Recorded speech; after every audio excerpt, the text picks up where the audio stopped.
All right, boom. We in here. What's going on, big bro? What's happening? What's going on? Man, you already know. Trying to see what's going on with this case right here, Miss Sir. Asia Maynard. Right. That's a it's Yeah, a it's a fishy case. super suspect. Like highly suspect. I would Right. say. You did a video breakdown it, so hopefully that everybody that's watching has seen that, and tapped into that. Right. Yeah, when I did the video, I was basically it was some information that I didn't get to put off in there because every day it's new information that's surfacing. So there was a lot of elements that I left out, and one of the main things that I wanted to speak on was what me and you was talking about, the police situation, the police issue, and Hmm. the police ties and so forth. Yes, sir. Yeah, I 'Cause- found that to be pretty interesting too. yeah, yeah, anybody who has police ties, has the capabilities, especially if they involved in any type of crimes. They had the capabilities, the ability to not be arrested or brought forth up on charges. So we don't know if this may be the case, you know, with this we don't know if this is the issue with this case, but it's leaning towards that, especially how the police has somewhat allegedly threatened the family by telling them they was going to file harassment charges if they seek justice for their loved one, which is totally out of line. The Kansas City police is totally out of line. That's foul right there. Not only is it foul, but that's it's beyond foul to even tell somebody that you have filed charges against them for seeking justice for their loved ones. That's a fear tactic that they're using. And shit, the officer that even stated that, they should be brought up on charges.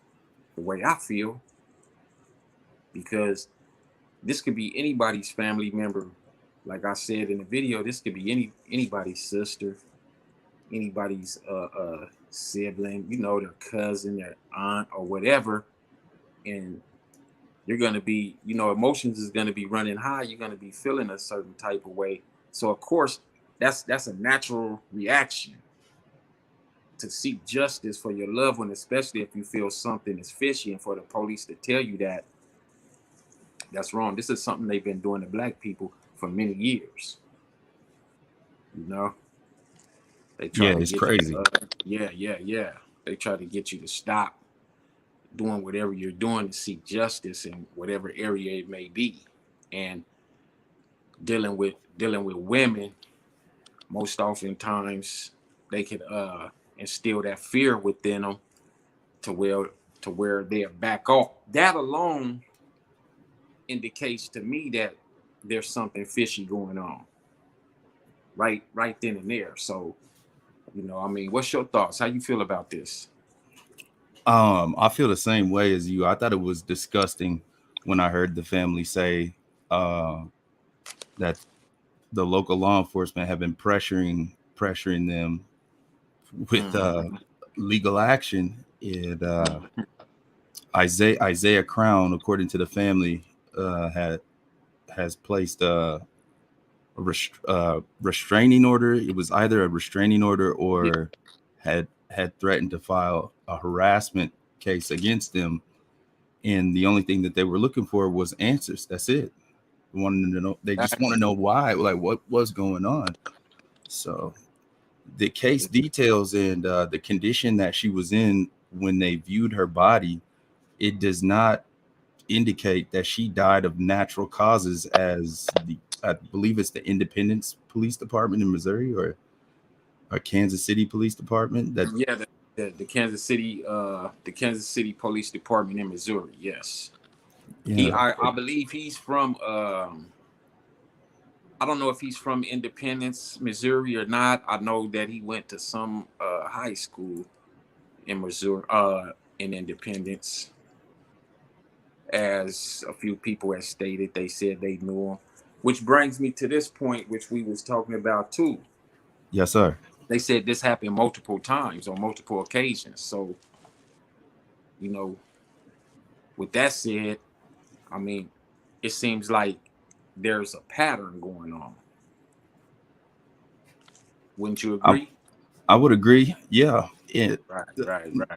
Right. Not just with the fact that it's happened multiple times, that this involves fentanyl also on multiple occasions as well.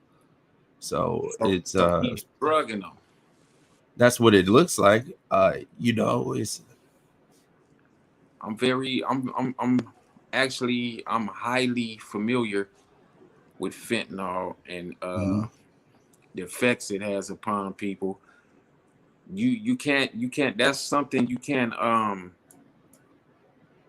when you utilize that in a pill form, it has to be smoked. If you ingest it, inject it, or anything else, you will OD.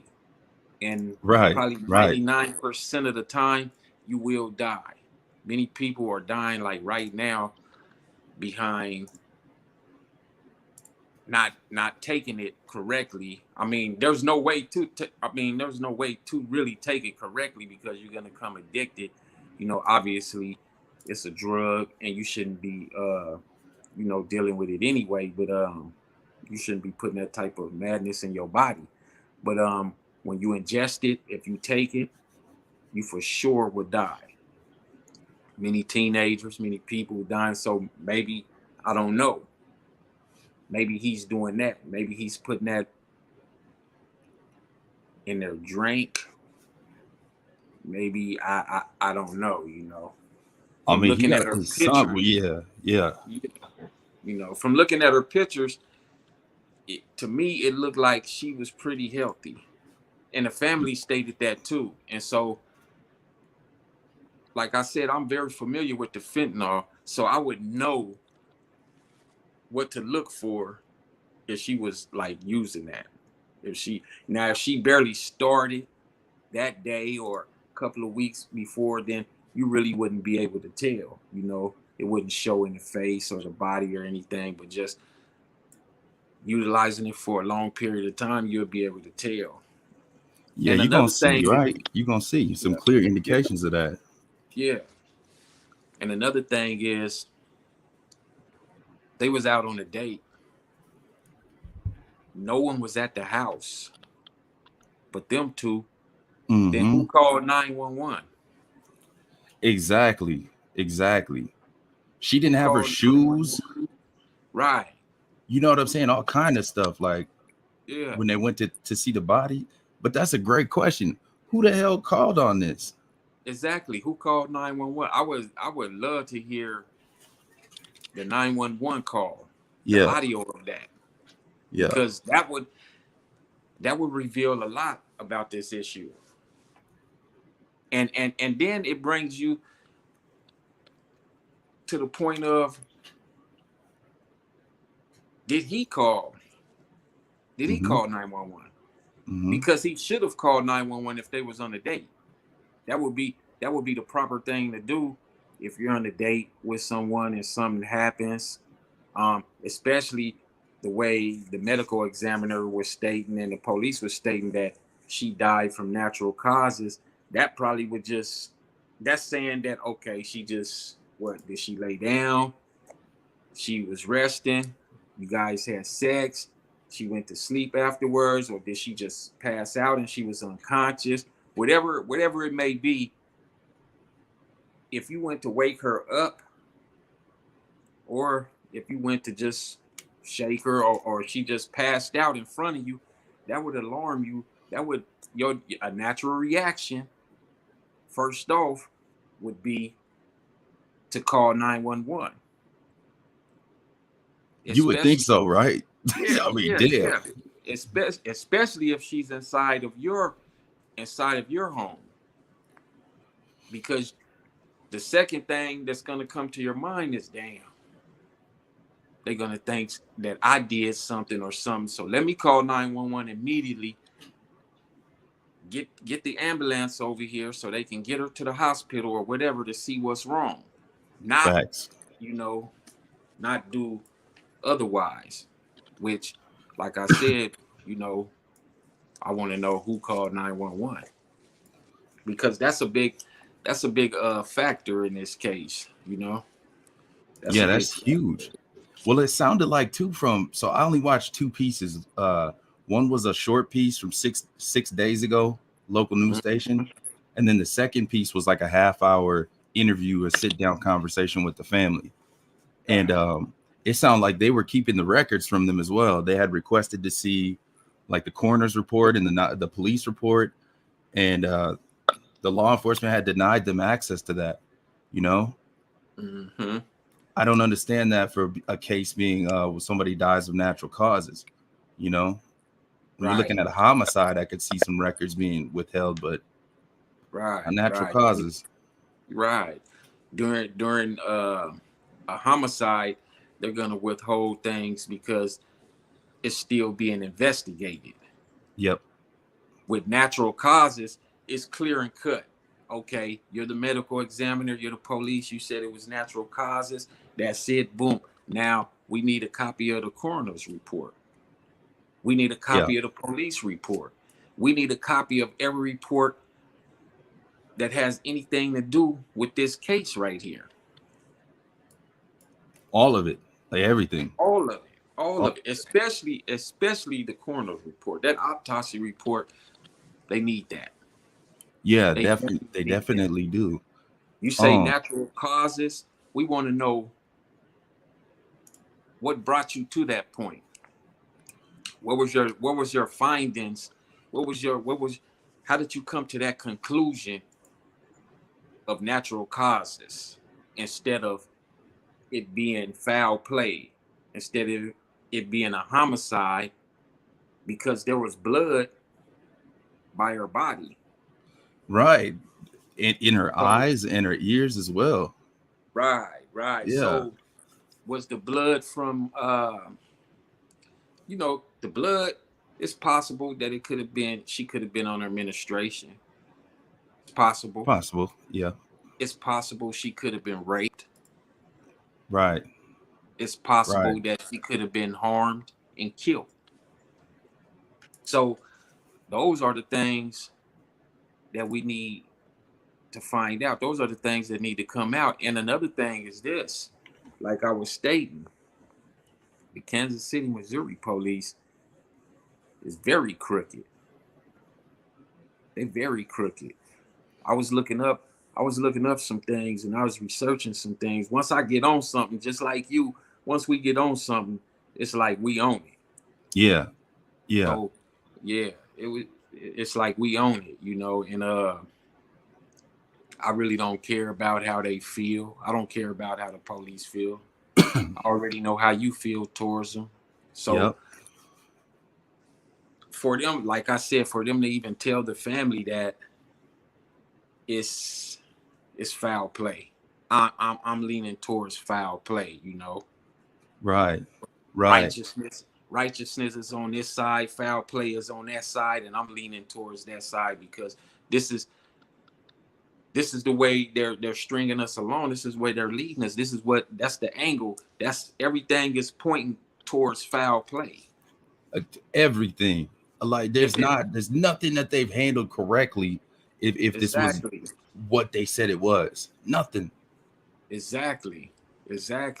And for there to even be blood found by the body, that's grounds for investigation anyhow, regardless of what the medical examiner may say.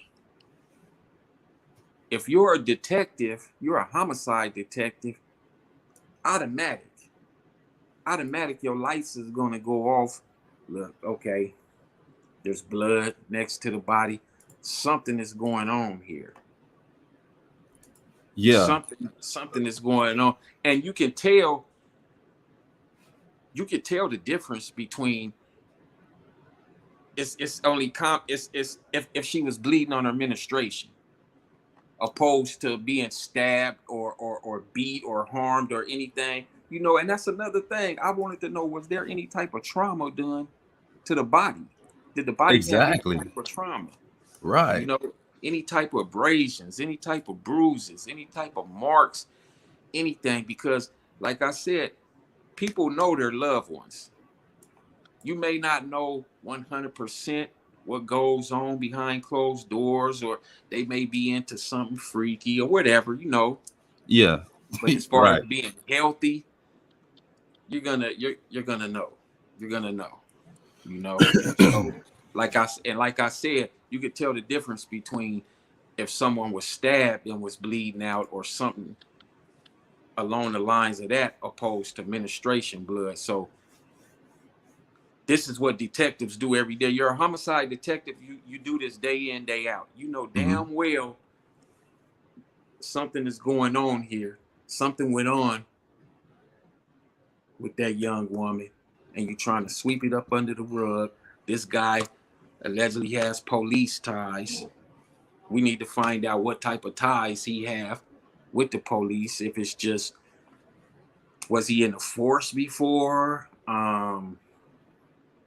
Did he try out for the force and was rejected? Does he have family members that's police officers or detectives, or is he an informant of some type? And they just really, Right. really need him to where they're like, we can't expose his cover. So this is, we know this is a murder, but we're gonna have to let this one go, because if we don't, then what we got going on over here will be exposed and come to the light, and everything needs to come to the light anyway. Yeah, we finna need all that. This, Yeah, like yeah, with the Kansas City, it just, let's just put a blank. I'm gonna put a blanket on it, man, and talk about just Missouri and shit. We could throw Kansas in there as well. Just the right, police department in general. I was right, listening to Mike Brown's dad not too long ago, on a podcast or a clubhouse somewhere. He was speaking, and he was talking about how crooked the police were where he's from. And right. after his son, was we saw what happened to Mike. Mm-hmm. They were harassing the family. He said, like just days after, putting pressure on them, but they were using these crazy tactics and flying police drones to monitor the house.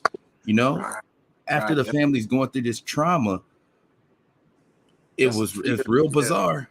You yeah. know, That's a fear tactic. They right? utilize all the tactics they have to instill fear within you, so you can stop doing whatever you're doing. They want to eliminate anything you have going on that's going against their program. Yep, Any, 100%. anything, anything. And you're right. Missouri is crooked because once upon a time, when I was doing what I used to do, and I used to not Kansas City. I didn't deal out there. I had no dealings out there, but I was in St. Louis, and I actually did have some interactions with the police, me and a couple of other people, and I Hmm. can tell you that they're very crooked. Actually, there was two times I actually dealt Okay. with the St. Louis police, and they was crooked on both times. You know, when I first went to prison, I actually had a case out of St. Louis, and when my father was living, he was the one who got me out of the case. I had no knowledge of the law except for police being bad and doing what they do towards black people, which, you know, I didn't have no knowledge like I have now, and I didn't know the tactics. I knew the tactics they used, but I wasn't, you know, I couldn't see them right there in my face. And they did some illegal things. And, you know, some years after that, when I dealt with St. Louis again, it was on some, they're very crooked. Missouri is crooked.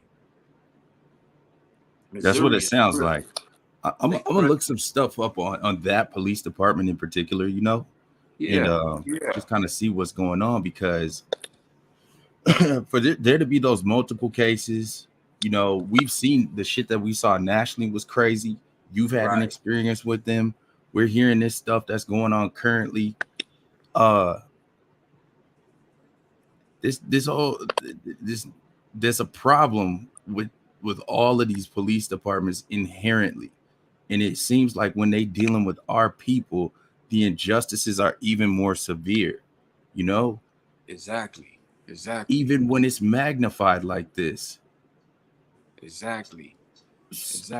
As I've been explaining to people in these past months that and even outside of YouTube, I've been explaining to people that the things they've been doing now is bold.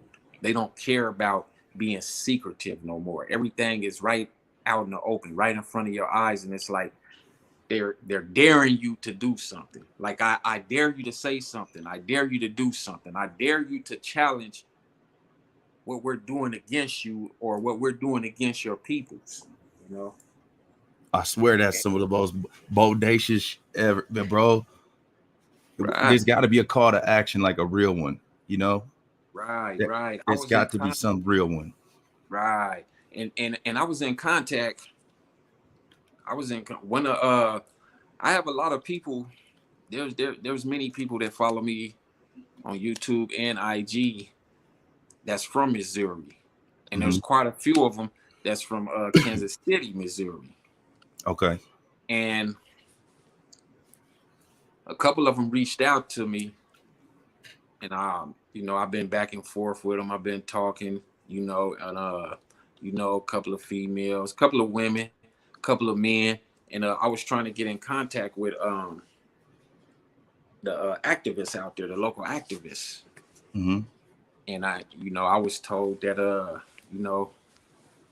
I can't say word for word verbatim, but it was along the lines of like the activist was even crooked, which that's no shock to me, but right. I just wanted to speak to someone that people listen to out there, somebody that has a voice and everything like that. But as we speak right now, there's a couple of people that's trying to put things in motion for me to they're trying to put me on the right track, yeah being able to communicate with the right people out there. So I don't know how that's gonna come about, but because that's something, and there's a lot more things that's going on out there too.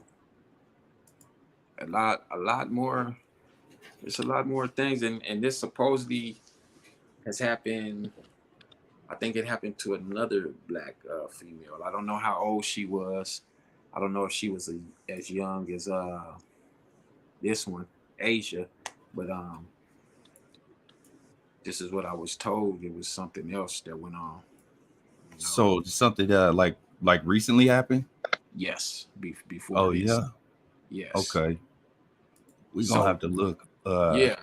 Let me Google it and see if I can find something. Let me give a little bit of background though on this guy that we talking about here. Do that so people would know.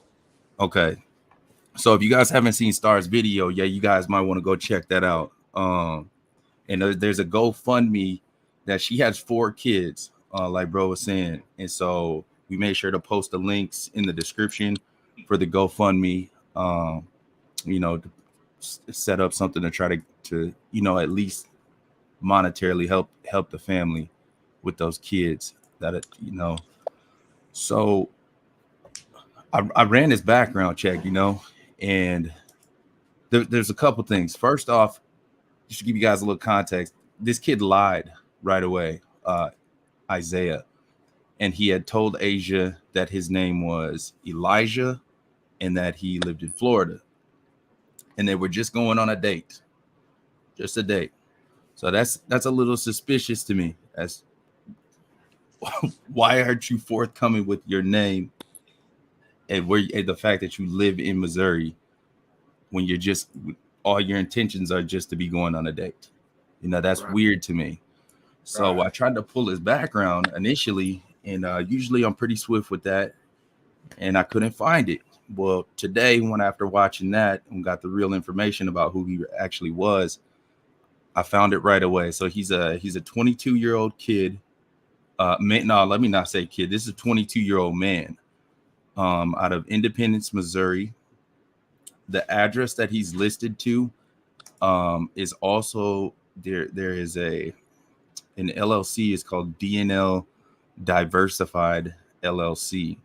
I got to run the laps, and I'll run them to confirm that for sure that it is registered to that address. But upon like the initial checks, it looked like that LLC was attached to the same address. Not too much other information, and for a 22-year-old, social media is like a big thing, and don't see his presence on social media anywhere. I did not find any warrants out for his arrest. I didn't find any charges that were attached to his name. Excuse me, bro. Yes, sir. I didn't mean to cut you off, but that No, was a you good. very valid point that you just read. You didn't, when you said you didn't find any arrest records or anything like that. Nothing, like zero. But allegedly he's been in trouble before. But go ahead and keep reading. Exactly. So that's super strange, man. Right. He has an extensive family history that's listed. Well, let me get back over to the report. And a lot of Crowns with the last name Crown is associated. And also I saw some Rudds, like RUDD. See here. And that, there really wasn't a whole lot. There really wasn't a whole lot. His parents both have some interactions with the law, but both of their infractions were for speeding. That's it. So pretty clean, you know what I mean, resume with him and his immediate family as far as interactions with law enforcement. Minimal, as so the records reflect, Very minimal. Very, very minimal. Crown, that's an interesting last name though, as it pertains to Missouri. So you have something called the Crown City Center. I want to say. Let me double check and see what it's called. It's like a mall. You know what I mean? It's actually owned by Hallmark, but it's called like Crown City Center. Let me pull up my history. Pop over to that. Do you think this could be linked to organ harvesting from young black females, young black women, especially the ones that's healthy? I'm not opposed to that idea at all. Not at all. How far is Independence? Well, I don't know if you know, but how far is Independence, Missouri, from Kansas City, Missouri? Let's check it out. I wanted to look at some time frames, some driving Okay. distances and everything. We're gonna cut off every avenue if he try. Right. Okay, let's get a map up here.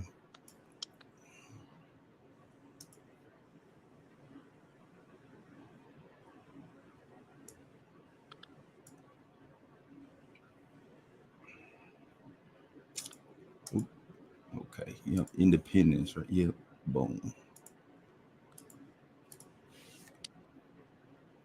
So let's see if we get a pin there. Boom. There's that red dot. That's Independence right there. Are you able to see that okay? Mm-hmm. Okay. So let's I'll ask Google. How far is Independence from Kansas City, Missouri? So we get a distance of 22 minutes or 10.6 miles is what Google says. That's very, very, very, very close. Yes, sir.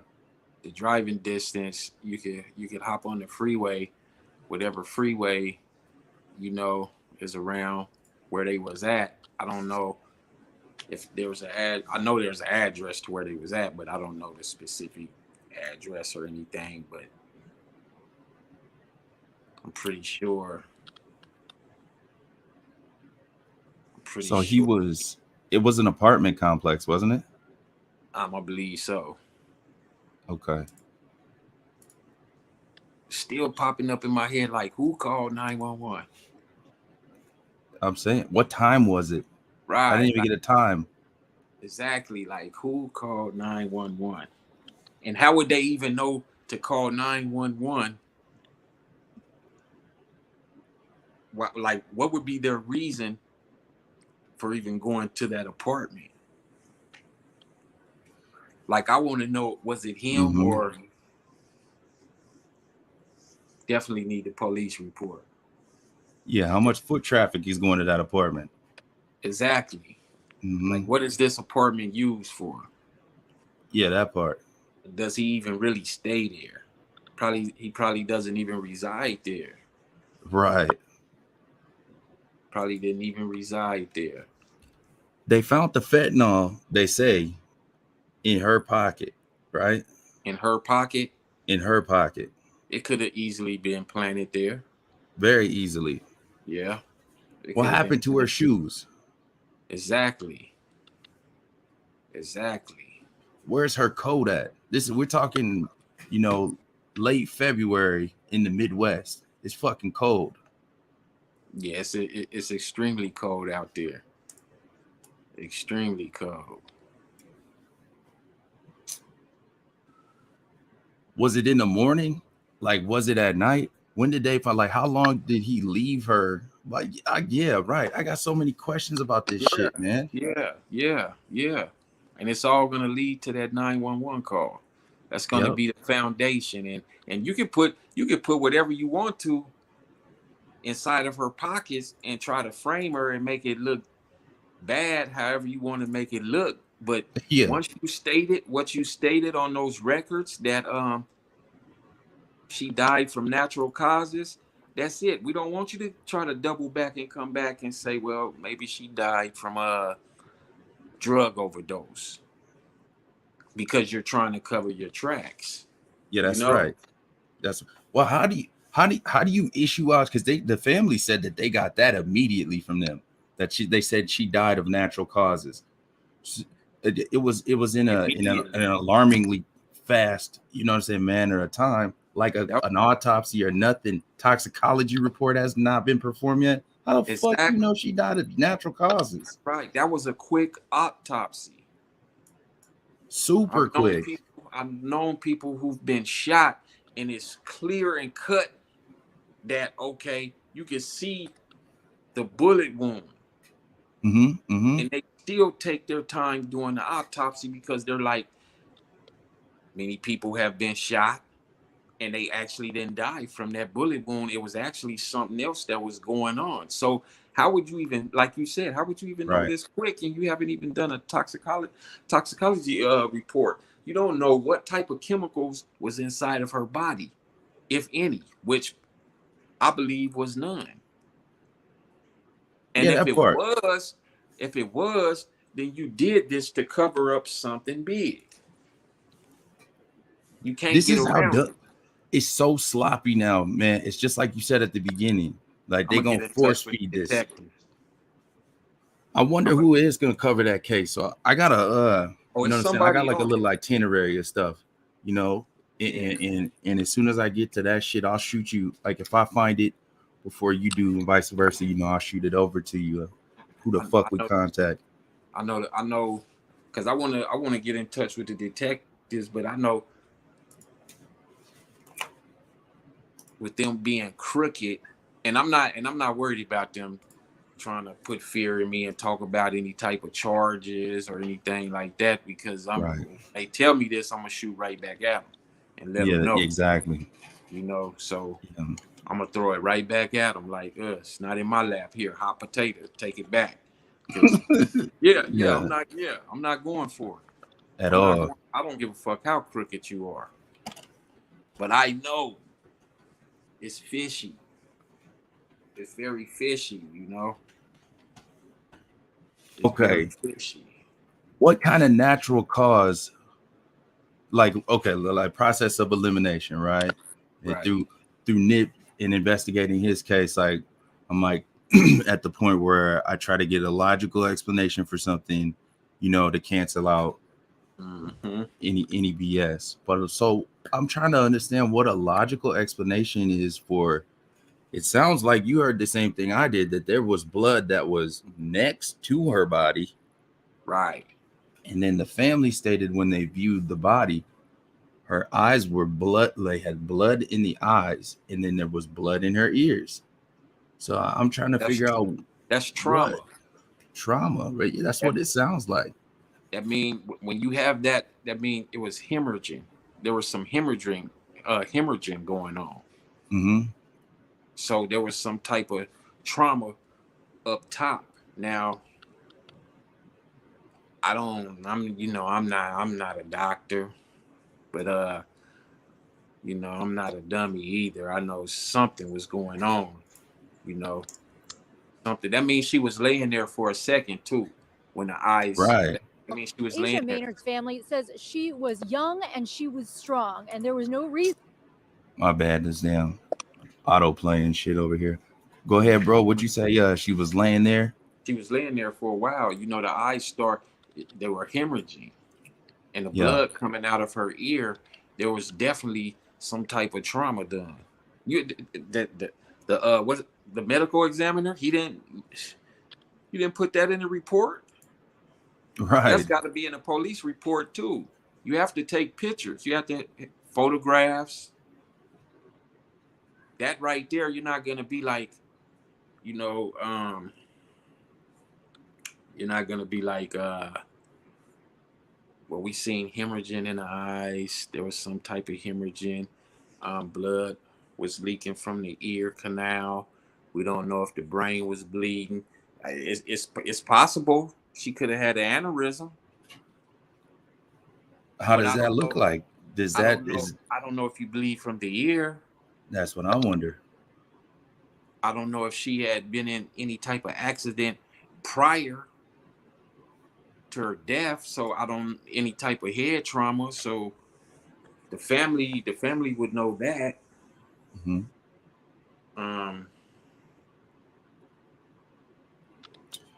Shit, what type of head trauma? Yeah, yeah, in the eyes and yeah. blood by the body. Come on, man. Somebody whooped on her. You know what I mean? That motherfucker whooped on her. That's like, hello. It's so it's another thing. Very sadistic white boy. You know, That's he right. probably could have been off into any type of S&M or anything, and it got too wild, or this is just something he does, and he has something against young black women to where I don't know. He likes having sex with them, and he took it out on them. Yeah, I don't know. Right. I'm speculating right now, but blood coming out the ear, the eyes hemorrhaging, and blood next to the body. Come on, man. They're natural causes. For who? Yeah, who the fuck dies like that? Us. Not at all. Yeah. Not at all. This is not natural to us. You know, I don't know anybody who just natural causes. They just, he died from natural causes. He had a lot of blood by his body. Well, damn, what was natural about that? What? I mean, where was the blood leaking from? How did how did the blood just magically hop out the body and lay right next to you? Yeah, that seems unnatural or supernatural. Exactly. Like this is like you trying to tell me this is something, some type of paranormal type of activity going on. The blood just hopped out the body, was like, okay, the body is lifeless. I'm gonna hop out the body and I'm gonna be lifeless too. Yeah. Like we're gonna go out the same way. I'm gonna do the same thing. Exactly. This dude looks like I mean, planning? Right. Was it like OJ? Was it planning? Right. Right. It's a lot of questions surrounding this case. Where's her whip at? Oh, she went over there in her car? I'm thinking that she was driving over there. If I remember correctly, her sister said so. She gave the picture, right? She sent a text message of this fool to her sister. She was very cautious of him, because Yeah. for her to even do that, and not saying she was just very cautious of him, she may have treated any man she dealt with like that when she went on a date. Look, I'm going on a date. I'm gonna be with this guy right here. I'm going over here. I'm gonna be over here or over there. You know, here's the address, or here's his license plate, or whatever, anything to identify. But for her to do that, you know, that says a lot. It says a lot, and the way she thinks, the way she even viewed that dude. You know, maybe she's seen something that nobody else seen. You know, and she became alarmed, because many times women will become alarmed, like damn, I don't know, but I want to. You know what I'm saying? Mm-hmm. That the woman's intuition, man. Yeah, and they be like, Strong. You know what? I'm gonna give him a chance. I'm gonna go on this date with him, and that be, you know, that be that. And you know, like, I'm not trying to put this social stigma upon white guys, but what I'm about to say, it is facts. And a lot of them treat the way they view black women, they view them as toys. Yep. They That's a do. fact. They love black women. They want to have sex with them. They have many fetishes when it's in regards to black women, when it's dealing with sex. They love that. So Yeah. and It's in they the go, DNA at this point, you know? exactly. It goes beyond, the sex for them, and it gets to a point where they will strangle them.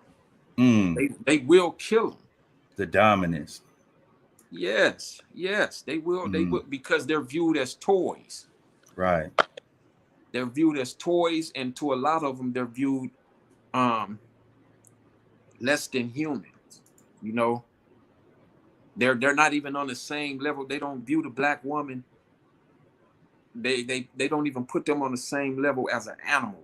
They put them lower than an animal. So it's like, I'm gonna have fun with her until I'm done and use her up. And they'll do whatever they have to have fun.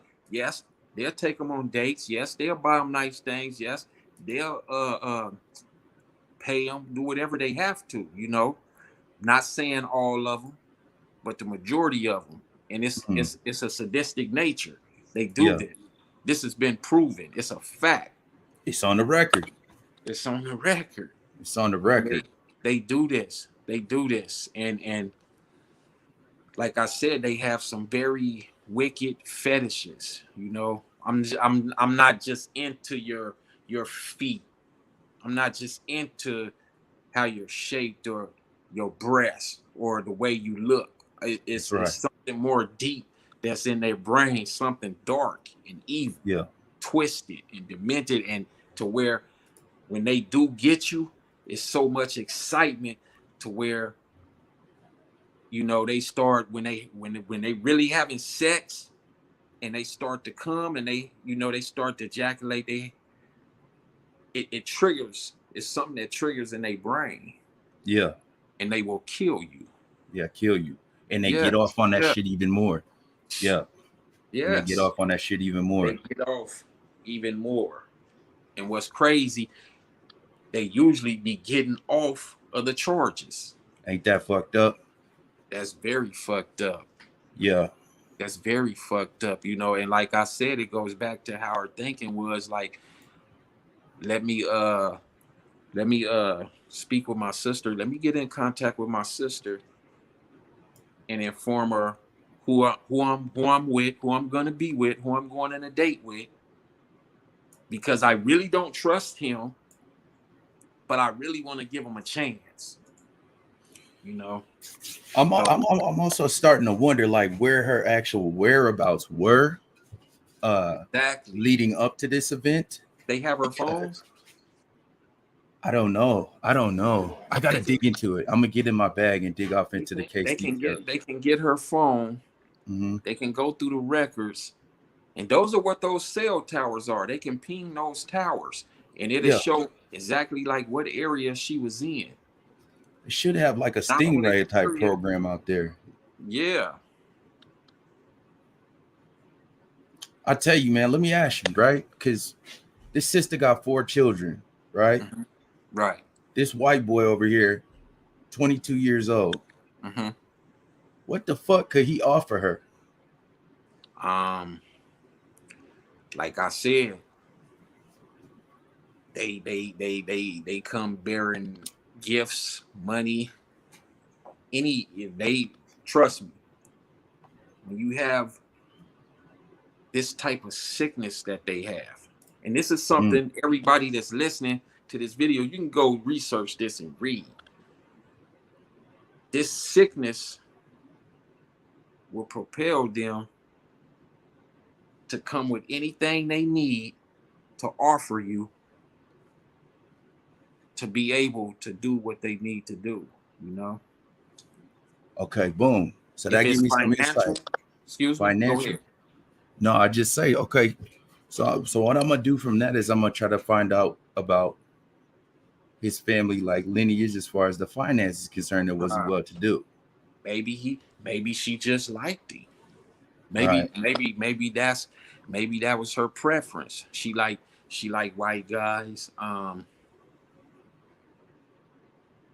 She like, let me try. It could have been her first time, could have been her second time. She like, let me try this out. You know, I never been with a white guy. Mm-hmm. He's been, you know, trying to take me on a date and everything. Let me give him a chance. See, the thing is, how did she meet him? Did she meet him on social media? Did she meet him at a store? I mean, how did they even meet? Because a lot of times, you know, people, you just don't meet people by chance. You know, it's possible, but you meet people on a day-to-day basis in daily life, wherever it may take you. You meet people there, grocery store, laundromat, work, a social environment of some kind. Yes. So you run into people. So was it that? Or what was it? A plenty of fish? E-harmony? Did he pursue her? Right. Did he pursue her? And that's could be that right there could be very well possible that he actually pursued her. Right. Like I want her specifically. That gives me like a predator prey connotation. If they say that he has a pattern of this, allegedly, then you'll be able to look at the women before her and see just what the pattern is. That's right. Is the pattern just women, or is the pattern black women, young black women? Is the pattern, what is the pattern? Because there'll be some specific pattern. Now, if there's another race involved, then you would have to eliminate the fact that it's black women. It'd have to be some other type of pattern. Right. So what would be the associated data point or the common denominator between all these women? Exactly. And the phone records should shed light. Like, where is her phone at? So I read with exactly, because she, so I'm gonna say it like this, right? Mm-hmm. Just like I say with Nip now, she allegedly texted her sister. You know, people do, after they kill someone, they do text and act like the person that they killed is still living, so the family won't become alarmed. You're right about that. So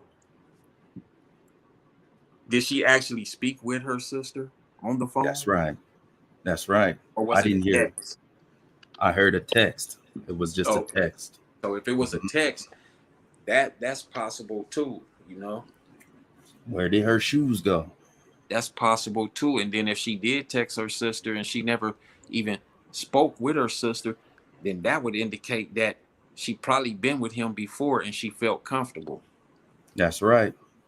That's right. So, you know, he got her to where he felt comfortable or whatever. Man, people play so many games, so many sick, twisted games, and you never know, and you never know who else may be involved. Well, I just I have know one a thing feeling. they knew that she was with him, so maybe she did text or maybe she did call. Mm-hmm. And Let's run up. maybe they seen something in him that they didn't like or whatever, or like, man, this dude, like if the other women said that he has a pattern of this, then hey, this is what he does, you know? So This I'm is gonna what just he say this, does. and then I'll talk to you some more about it, right? But this was on the record. One of the family members, it looked like it sounded like they got a big family. If I Mm-hmm. remember hearing, the siblings was total 13 of them, right? Mm. So one of the brothers was sitting down in the interview, and he offered up 20 stacks and was real serious about getting a text message about his location. Mm. And the news, they allowed that to go. They, you know what I mean? That made the edit. Mm. So I'm like, fentanyl. Wow. So they trying to say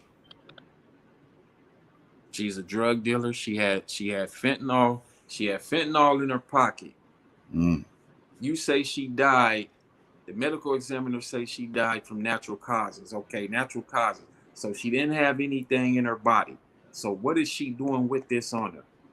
Mm-hmm. Someone wants to put it there. Like I said, was it him or was somebody else there inside of the apartment? Yeah, that's right. Like you said too. What is this apartment used for? How much traffic? You know, Mm-hmm. and I don't know what area. You know, I don't know the areas out there. You know, Right. obviously, you know, I'm not from there, but I wonder what area it was. You know, I've been out there though. I was out there just last year, and damn man, You I know, need I don't I like, need that man. info. I tell you, I know a couple guys out that way too, and I'll ask I'll see if I could ask a couple questions, especially as it pertains to that, because I'm Yeah, curious about that as well. cause I know And some. I know somebody that, man, that area. I mean, I'm saying that area. I don't know the area, but damn, I could definitely find out the area and see just what type of area it is. yeah, Like, that's right. is You it know, is it a drug ridden area, mm-hmm. gang infested area? Is it Right, prostitution that go on in that area? right. There we go. Like, what type of environment are we Yeah, really in over there? yeah. Mm-hmm. Just a Yep. nice area. What's going on? Because you know, we're not gonna forget about the 911 caller. You know, Not at all. the police, the ambulance, they just didn't pull up. They didn't just arrive at the scene unannounced without knowing. So who alerted them? Right. How fast was the response time? You know what I Exactly. mean? When was the Exactly. last time that somebody actually saw her? That's the thing right there. When was the last time somebody actually saw her? So let me think. She got 4 kids. And then what was the official date that she died? I believe the official date, you can Google it right now, but I believe the official date was like the February 20.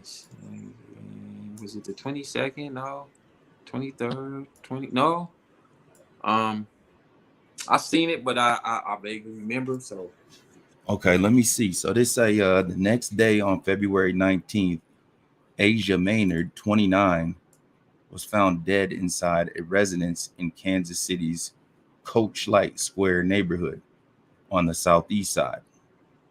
Police have opened a death investigation, which is ongoing. So the next day they found her. So possibly she died on the 19th and possibly the 18th, right? right. So what days? What day was February? The next day they found her, huh? Yeah, That's the what they next said. day. So, Okay, so this is we're talking possible. about a Saturday. It's possible a 911 call. Well, I know a call went out, but it's possible that call could have came from a maintenance man, Mm-hmm. Oh, yep, or yep. or depending on who, See, we need to find out the exact location of that apartment. That way we can see who occupied that apartment. Okay, let me go ahead and do that right now. So I'm guaranteeing you he didn't occupy that apartment. It wasn't his. I'm gonna do a hypothetical, right? I bet you he still lives in Independence. He comes to Kansas City, finds women to play. Mm-hmm. So if this is a kid that's a silver spoon kid, right? Does he Right. got a little penthouse, right? A little playhouse. Could be. Could be. That could be The, it too. the owner of the home that he stayed in was appeared to be his father. That's listed on his records check, you know. Mm-hmm. So what's up with the fucking apartment? Exactly. That's why I'm curious, man, and I got some hypotheticals that I want to know about because it's looking and sounding crazy. For one, we got all the data points that we got so far. It points to foul play, and then you got a text message that happened. Then you got this sister who looks like she's been beaten, Mm-hmm. and you have a location that is not indicative of two people that just meet having a date. And this is also a Friday of a mother with 4 children. She got mom responsibilities Exactly. and no shoes, no coat. I'm just wondering, are we sure that everything went down at the apartment? Saying she was possibly dumped there. I would like to know. Is that yeah? I'm Possible. going hypothetically like That's she possible. brought there. Where That's the fuck are possible. her items of clothes? And That's possible. the Stingray program, right? I learned about that out in Los Angeles, and this is something that they got across the nation, right? Inside of that paperwork, it also explains about the cellular tracking, the guidelines, Mm-hmm. and this is something that they have access to constantly, and they can ping or they could go back and look at the records. There's a trail of digital evidence that would Oh, lead to exactly what happened. oh, You know. most definitely, most definitely. Any type of electronic device, especially the cell phone, Mm-hmm. especially the cell phone, them cell towers. Yeah. Yes, yes. Mm-hmm. Every time, they say every time you use your phone for anything, it pings. But it pings when you're not using your phone because it knows that you're in the area. Anytime you get a notification, anytime you got any kind of notification turned on your phone, that Anytime, pings. anytime your phone is on, Facts. it's pinging. So they know exactly at all the way down to the second what she was doing, where she was at. Do they know what exactly happened inside of that apartment? If something took place inside of that apartment, hell yeah, they know. You damn right. Technology is super advanced. They know. They know. They see everything and they know everything. They just take their time to do what they want to do. As far as arresting people, especially with drug cases, Mm-hmm. when your name come up, we got this one, this one, this one, this one. When his name come up, then that's when we'll get him, you know. But we already know what he been doing because we seen that already. We didn't have to tap his phone because he has a laptop or he has a television or any type of electronic device. We could tap into that. Mm-hmm. They know exactly her whereabouts, and they That's know right. to make your conclusion that quick with the autopsy was highly illegal and wrong. So this is another thing, right? The medical examiner knows. Exactly. So I wonder, I haven't had the time to do it yet. I'm gonna do it when we get off of this live, but maybe somebody in the chat room, no, because they dropping information like out here. They said the area, but Belizean, but he said that area looks like trash. It looks like trash. He said it looked like trash. Yeah. Sister Discerning, she said hit the you know what I mean. They working already out in the chat room. You know what I mean? Mm-hmm. They working. So you know, I know the Midwest, like there's a problem with that fentanyl. It's nationwide. I definitely know that there's a problem with that fentanyl. You know, it's like you said, man. That's the big problem with it. It don't take much, you know. Mm-hmm. And that's just not something that typically I don't see black people really fucking with it too. You know what I mean? Oh, they fucking with it, bro. The blacks are heavily on it. That's crazy. Heavily on it. Heavily on it. They messing with those pills, them blues. They call them blues. Yes, they heavily on them. So this is like the Percocet shit, huh? They fake Percocets. They come from Mexico. So like what Kodak Black talked about, I'm gonna take this fake one anyway because I'm a gremlin. Yeah. Let them keep fucking with them, gremlin. Right. Yeah. Mm-hmm. But yeah, they're the fake. See, the Percocets, the majority of people who do the blues, the Percocets, they was on Percocets first. They had to get something stronger, so they went to the blues. See, you could take the Percocets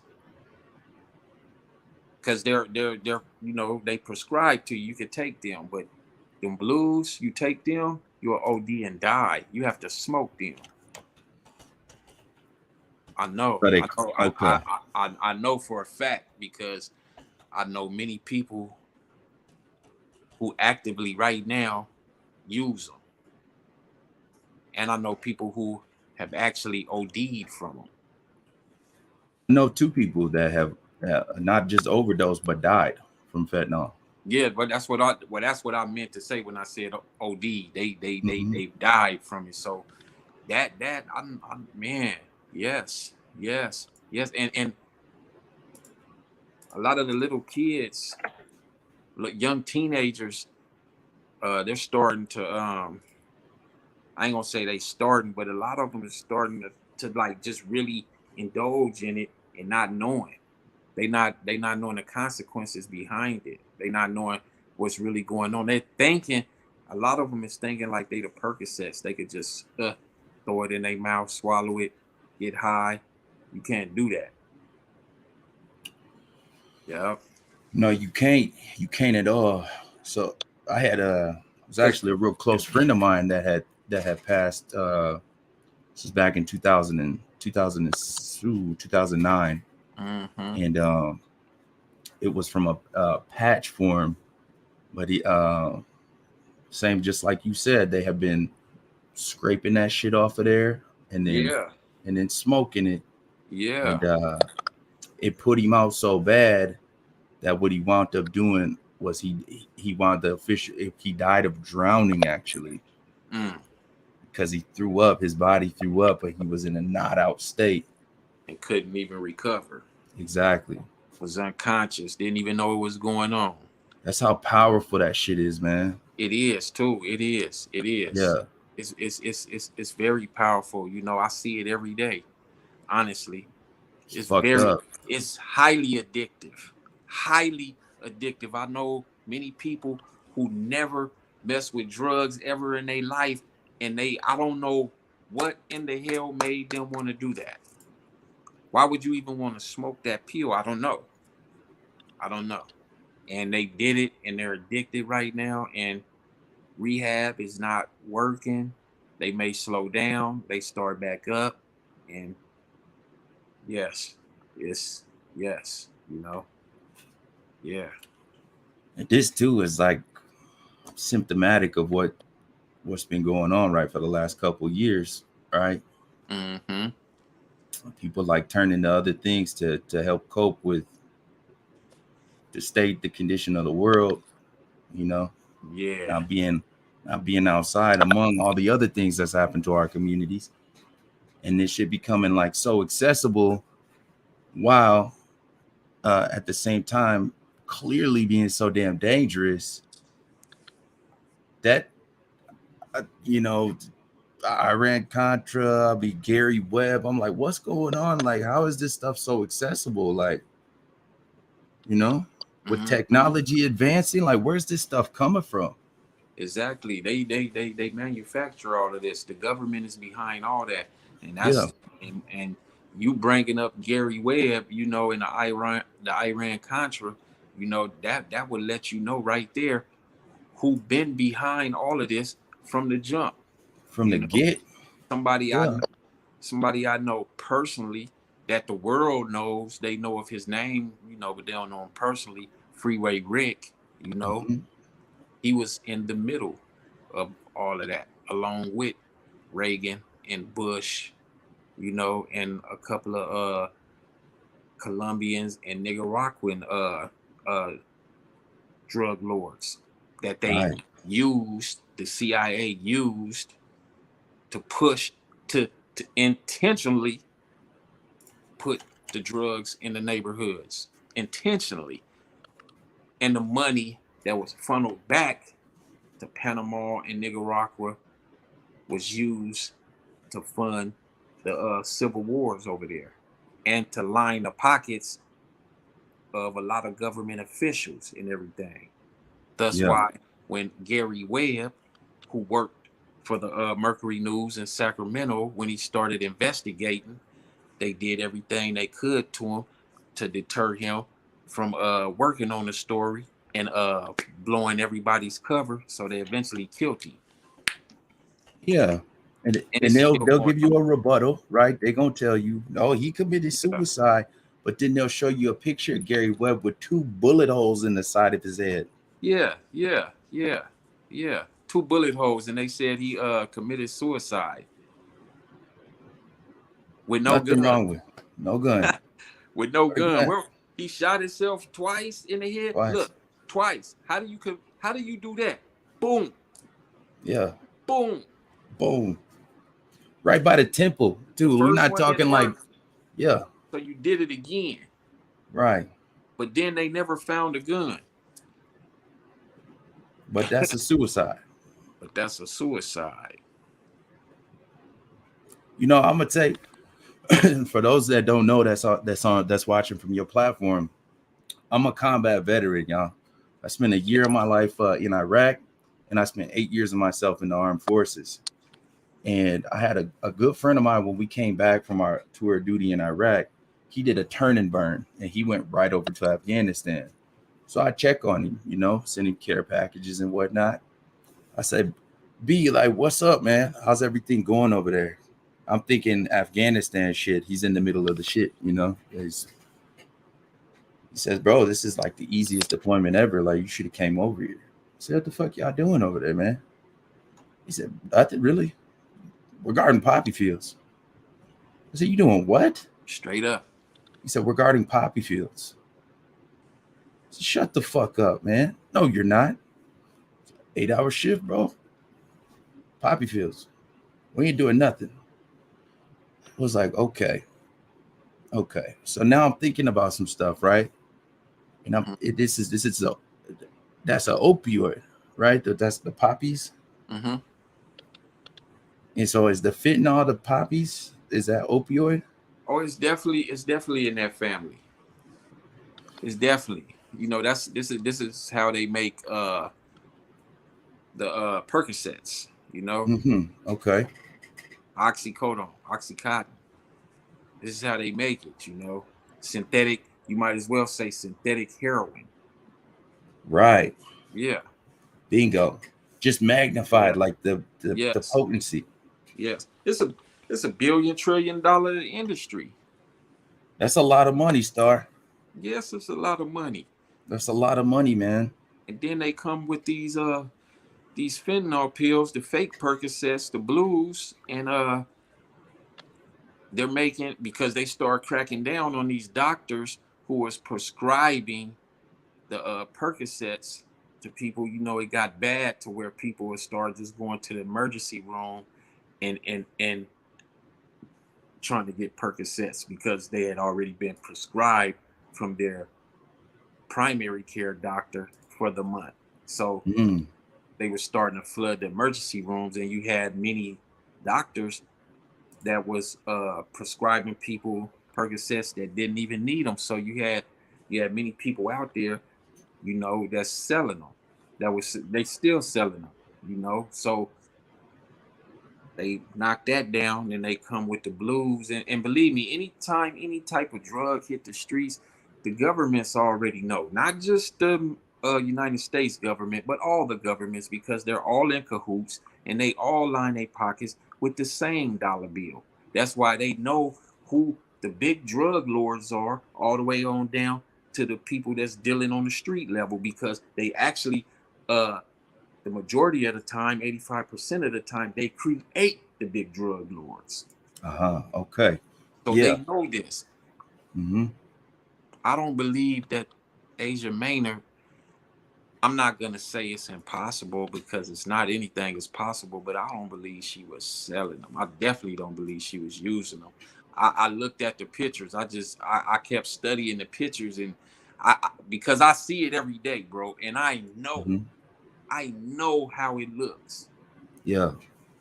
And that's not like her. Yeah, I actually seen people from start to ending on that. The transformation, the stages that you go through on that. So, and a lot of them, here's another thing. A lot of them that use the blues, they do meth too. They start doing meth too. Let me ask you this then, right? Because this sister does not look like so I'm familiar with the nodders, right? The ones that love that Purina, because it's everywhere in Portland, you know. Catch them at the fucking red light, man. Right, they nod on that. Yeah, right. They nod on the blues too. It's the same, you know, just in pill form, fake, synthetic. But go ahead, bro. She doesn't look like that type to me. You know what I'm saying? That's like my reference point is, you know what I mean? The nodders. And if it's a similar thing, then I would imagine they got similar characteristics. You know, she doesn't look like that to me either in any of the pictures. But I tell you, man, I know this type too. And that seems to really fit the bill right there. I'm telling you, man. Everything about him. He looked like and this is another thing. And this has to be in the genetics. The DNA makeup of black people, white people, or every race, because our DNA is different. When white people do drugs, and this is not a shot at anybody white that's listening, when they do drugs and they do certain drugs, sometimes you can't tell until they get real bad. Because it's like their DNA makeup genetic makeup in their body allows them to do harmful shit. Oh, Whereas our bodies don't allow that. right. Our bodies start deteriorating immediately because our bodies know that this is not supposed to, this is something foreign in here. So we need to push it out. That's why you start seeing, you know, like a lot of people will get acne, Right. or something to happen with their mouth. And that's a lot goes on with that with meth, but with the pills, not so much the mouth, but their bodies. And I looked at her body, and I looked at her butt. The butt will start dropping. Okay. Yeah. It won't stay the same in the black females. Right. Yes. You go a long ass day. Yes. Yeah. Yes. It won't stay the same. So, you know, you would have to actually be someone that's real thick in the ass,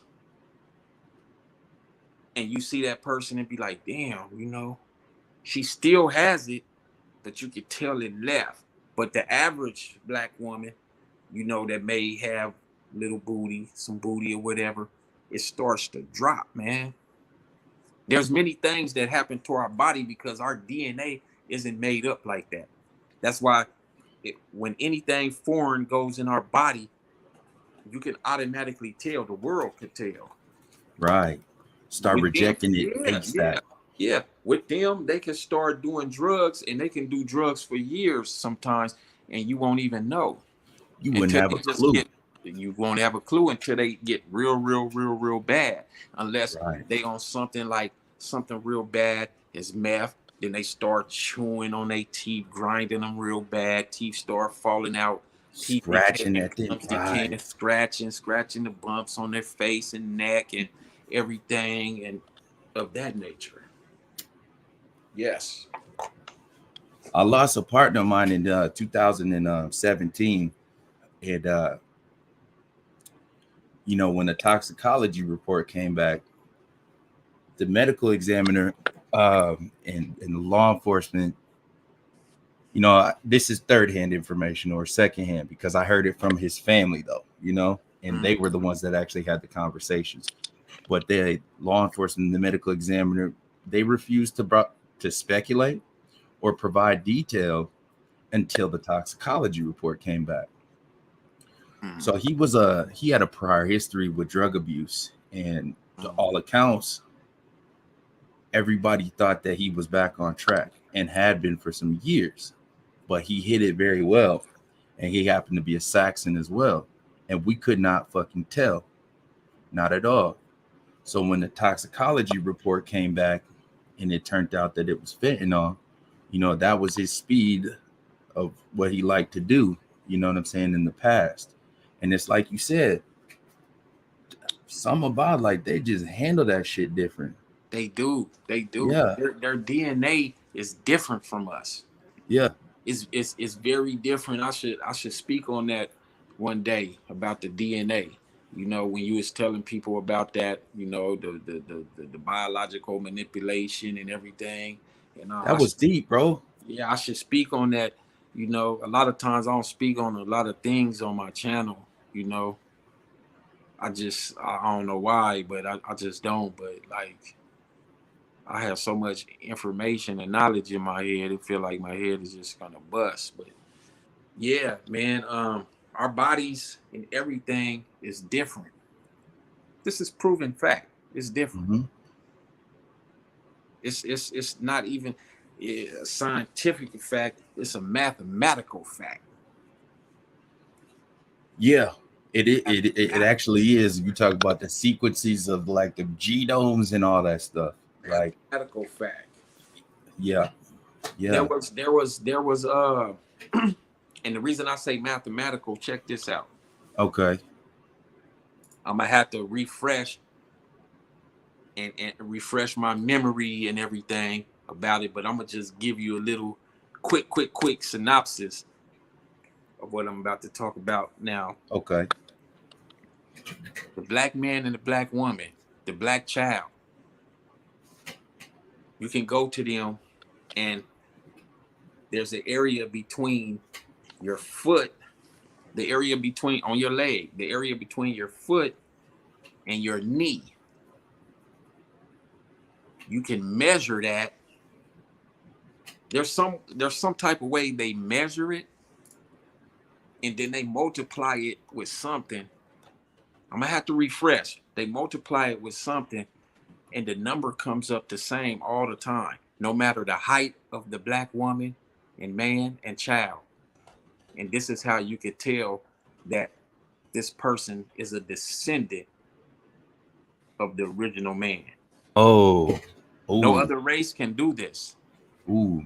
Now I'm gonna go refresh. I have so much stuff stored up and everything. I'm gonna go refresh on that and everything. But I'll be having stuff to hit people with that. None of this redundant knowledge. Some real factual, some empirical facts. Would that be the Asiatic black man? Is it, or how would you say? What would I use for like a search term? I don't know if you could search it up by Asiatic black man, because dealing with the Asiatic black man, that would deal with like Asia, which they say Asia is the continent where we come from. Then they say we come from Africa, but I don't want to get into the schematics of that. But I know that when they multiply and they do all the mathematics, because everything is numbers in this universe, that this certain number comes up, and we all vibrate to that certain number. No other race does. No other race. It's crazy. I'm gonna go find that. Yeah, I gotta find that, man, because I'm fascinated by that already. Just the conversation that you had with the brothers the other day. There was so much information that you guys dropped, and that I learned so much in that 3-hour conversation. And just like when we started to talk about the micro robots and whatnot, and let me see if I can pull up a thumbnail so I'll show everybody what it is. Star said something. He's at like 30-second just snippet, like, y'all go check this out sometimes, run a lap on it. And so they not to cut you off, I had to speak with her sister again and everything. I've been back and forth speaking with her sister. And I just wanted to tell everybody in the chat that's listening, we were going to do an interview. I was going to interview her, but we didn't get to do that today for the simple reason she had some things that was going on, personal issues, family life, picking up kids, which she explained to me. And plus, outside of that, they're still dealing with the police and her sister being gone. So, that was understandable, but we supposed to do this tomorrow. I'm supposed to interview her and everything, and, try to find out some things, clarify few things, just get her on here, see what's going on. And, but I'm gonna reach back out to her, because before I didn't get to reach out to her, I didn't get to respond back because we got on here. Yes, sir. But I'm gonna see what's going on and everything. I don't want to just I don't be trying to too much pressure. You know what I'm saying? Because pressure, because I know what's going on, how a person feel when you lose a family member. Because I know how I would feel. I probably get to cuss.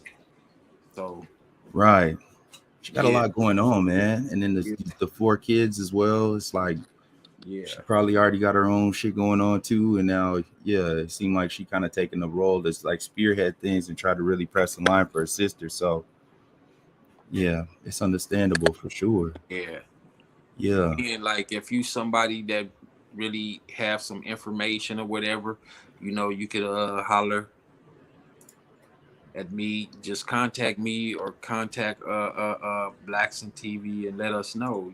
Don't be one of the, like, somebody tried to contact me and just talk just outside of you're not even speaking about what we speaking about. I'm blocking and deleting on that one. Right. I'm not trying to be funny or nothing. I'm keeping this highly professional. I'm not trying to hook up or do none of that. You know, trying to find out information, and you know, you trying to ask me about other things. Okay, that's cool. You know what I'm saying? But this is not what that is. So, you know, you'll be blocked and deleted. But yeah, yeah, I just don't think I see framework, pills in the pocket and Mm-hmm. everything. And because look, when you use those blues, anybody that's Mm-hmm. using them and they smoke them, you're gonna have a straw. They smoke them out of a straw. Okay, it's like some freebase shit. They'll cut the straw. Uh-huh. It won't be a long straw. They'll cut the straw, and they usually keep that straw on them. If she had that in her pocket, where was the straw? The straw should have been somewhere around too, and it has a pungent smell to it.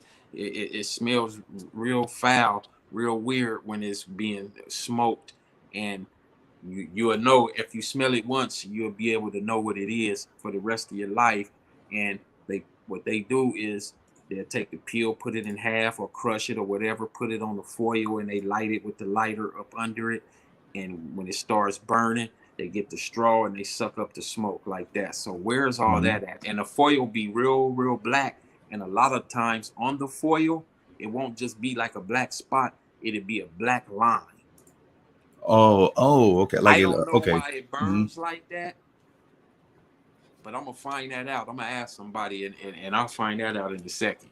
But it burns in different patterns. It might burn in a line, a squiggly line, or whatever, real dark. Mm-hmm. That's how it be. So where's all that at? Because all of that would be close too, unless you're trying to say she was selling them. And then even if she was selling them, then who was smoking them in there? Yeah, that's right. So they don't snort this shit. They don't crush it up and snort the shit. Now they do that with the Percocets, the real The Percocet. Percocets. Yeah. Okay. With the blues, they smoke them.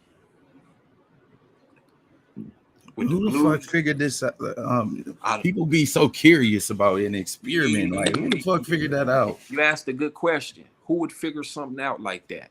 That's right. None less but a scientist.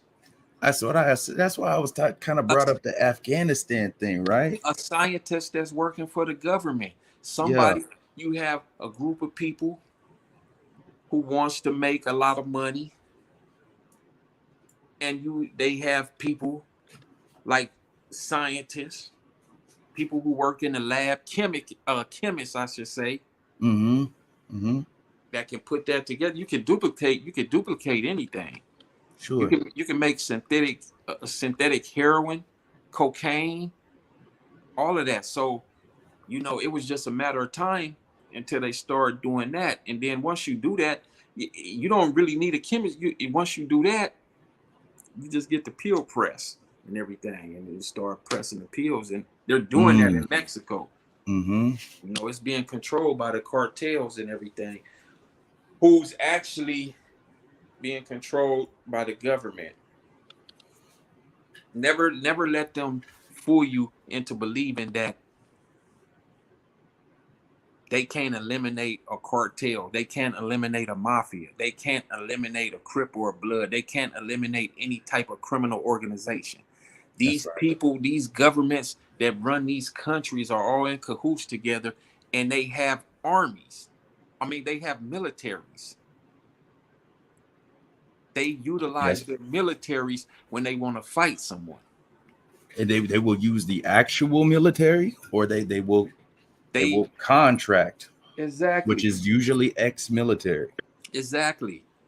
They have weapons of mass destruction. They have bombs, missiles, everything. When they want to dismantle somebody, they will dismantle them. Jovenel Moise is they utilize them. They use them. This is what they do. They use them. You do have people within these criminal organizations who will say, fuck that. I'm not going to work for them, or I'm not going to do this. Then you have the ones that may be higher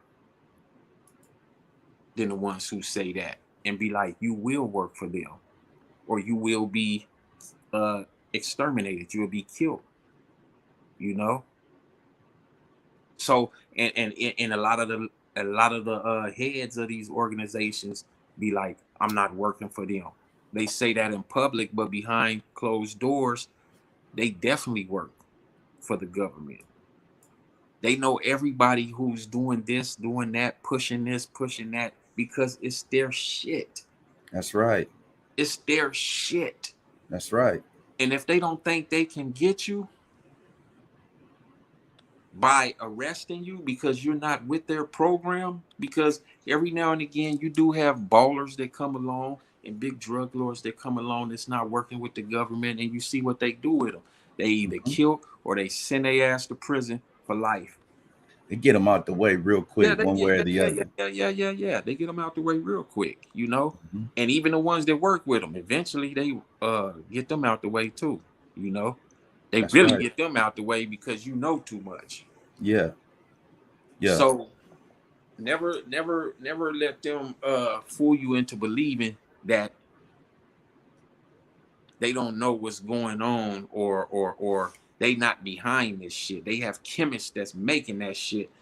We're trying to do our best to get this up off the street, because a lot of times there's two reasons they put this shit out. Money, because they're very greedy. Money, and to eliminate certain ethnic groups and ethnic cleansing. And we're always there. We're always at the top of the food chain.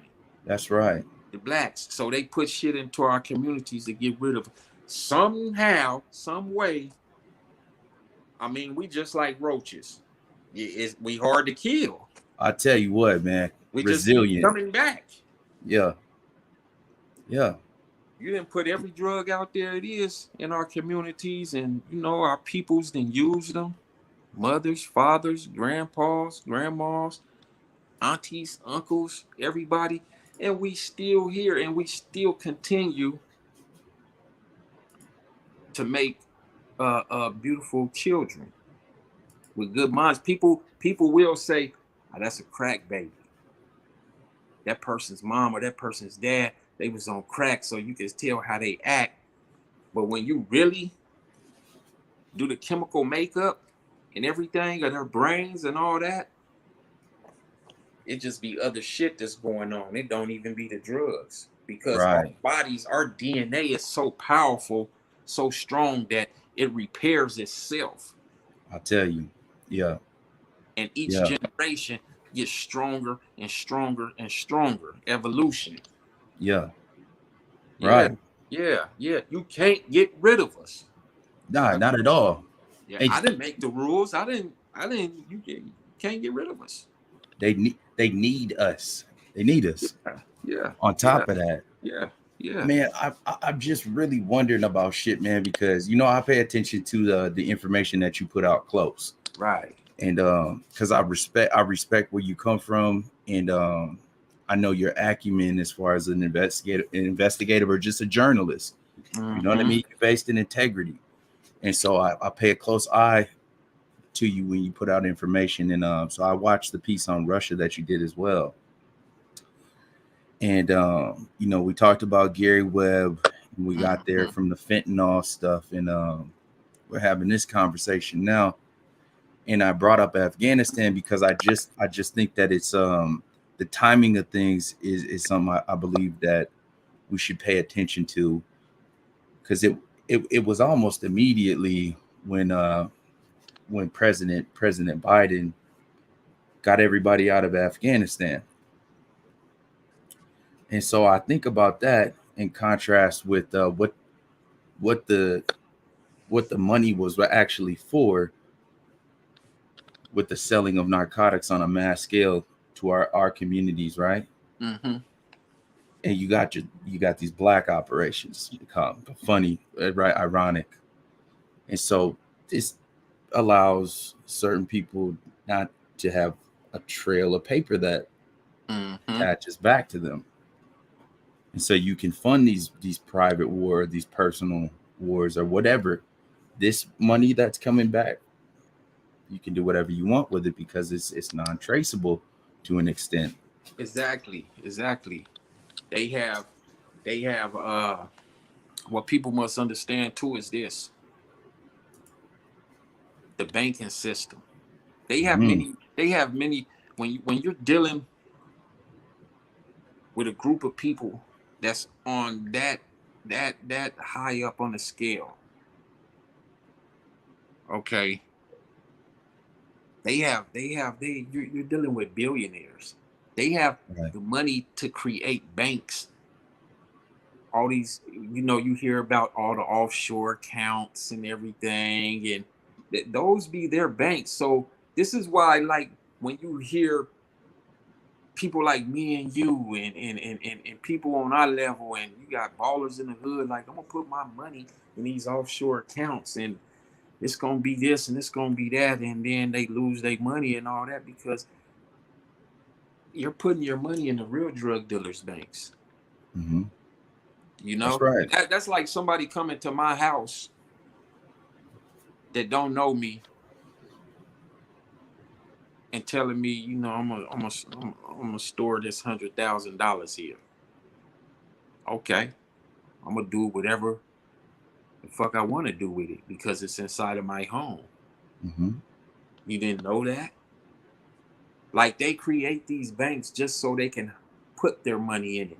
And it's not even that they're trying to hide it, although lower level criminals that they deal with, they allow them to hide their money in there. And what I mean by lower level criminals is the ones who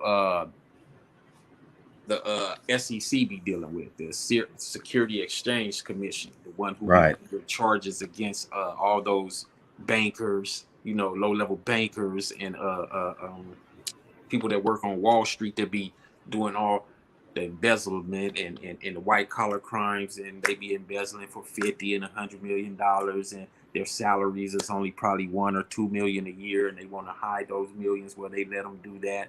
They all in cahoots with each other. Mm-hmm. It's very hard to get off into that, into their circle. Yeah. Those Yes. are the, they those are your for real, your for real devils, for real. Yeah. And I This won't is even call them demons. I won't even call them demons, you know what I'm saying? Because it's far deeper than just a demon. oh Yeah. yeah, man, Yeah. it's many demons, Mm-hmm. millions That's right. for different purposes, Mm-hmm. for real. There. A lot of demons help us, some don't. Most of them don't. the corporate interest, right? There is the global corporate interest. These people be all connected. Um, it's crazy once you really start running the laps. I just, man, with what happened with the pullout of Afghanistan, right? Mm-hmm. And then this boom in this fentanyl, Mm-hmm. and now this shit breaks out with Russia, and we're talking of positioning on the Indian and Chinese border where Eric Garcetti is heading to, with a forward operating base actually as a part of his ambassador's palace, with a full military regiment also there as well. I've been looking at the geopolitics of these things, and the counterintelligence program, unbeknownst to a lot of people, was actually a global program. It wasn't just a United States program, and it was used to destabilize regions. Mm-hmm. And so I'm looking at, and I'm gonna just be blunt about it. The question that I'd be asking myself is, can I find some type of information that will support the theory that we did enough in Afghanistan with guarding these fields to fund some type of black operation where yeah. destabilization happens globally, and it can't be traced, right? Hell yeah, that's the whole thing, bro. To Right. fund these secret programs and to where it can't be traced. They don't want anything traced. At all. When somebody or group of people or some don't want something to be traced back to them or exposed, you already know what they do. Mm-hmm. Yeah. Hell yeah, man. They Yeah. they funded.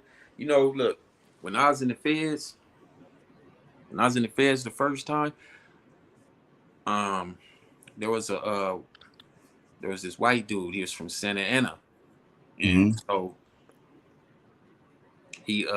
his name is John Walker Lynn. He wears glasses. You could go Google him, research him.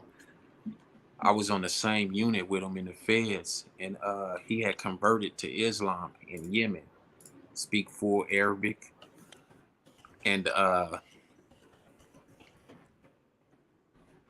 you should research him and go Google him and see who caught him in the middle of the desert. They say that they sent forces to go get him because he was part of a terrorism group. Mm. But I was on the same unit with this guy, you know what I'm saying? White dude, never really talked, thin, tall, you know. The most I would like really see him is like on Fridays when he go to Juma. You know, if you're not familiar with Juma, that's on Fridays, Muslims from around the world go to Juma for Right. worship. So, you know, I didn't go to Juma, but he would always be going to Juma. When he was on the unit, I would always see him at the microwave. He'd be cooking and everything, but he barely spoke. And when a bombing went off over there or something happened like that, the administration would come get him and lock him down and everything. But what I wanted to say about is that right? Yeah, that's okay. real. Yeah. But what I wanted to say was that they sent they have movies about him too. They sent one person to get him. Mm-hmm. One person. Yeah, that's him. Yeah. This one right here. He had all of those pictures. That's when he had the long hair. Okay. The short hair, he had short hair in the feds. The long hair, yeah, they put him in the torture things too when they was torturing a lot of the ones they said was terrorists. Yeah, Guantanamo Bay type shit, huh? And exactly that. They tortured them. Mm-hmm. to retrieve information, to obtain information from them. Yeah. They don't send forces. They send like one or two persons after you to get you. Mm-hmm. This is how good they are.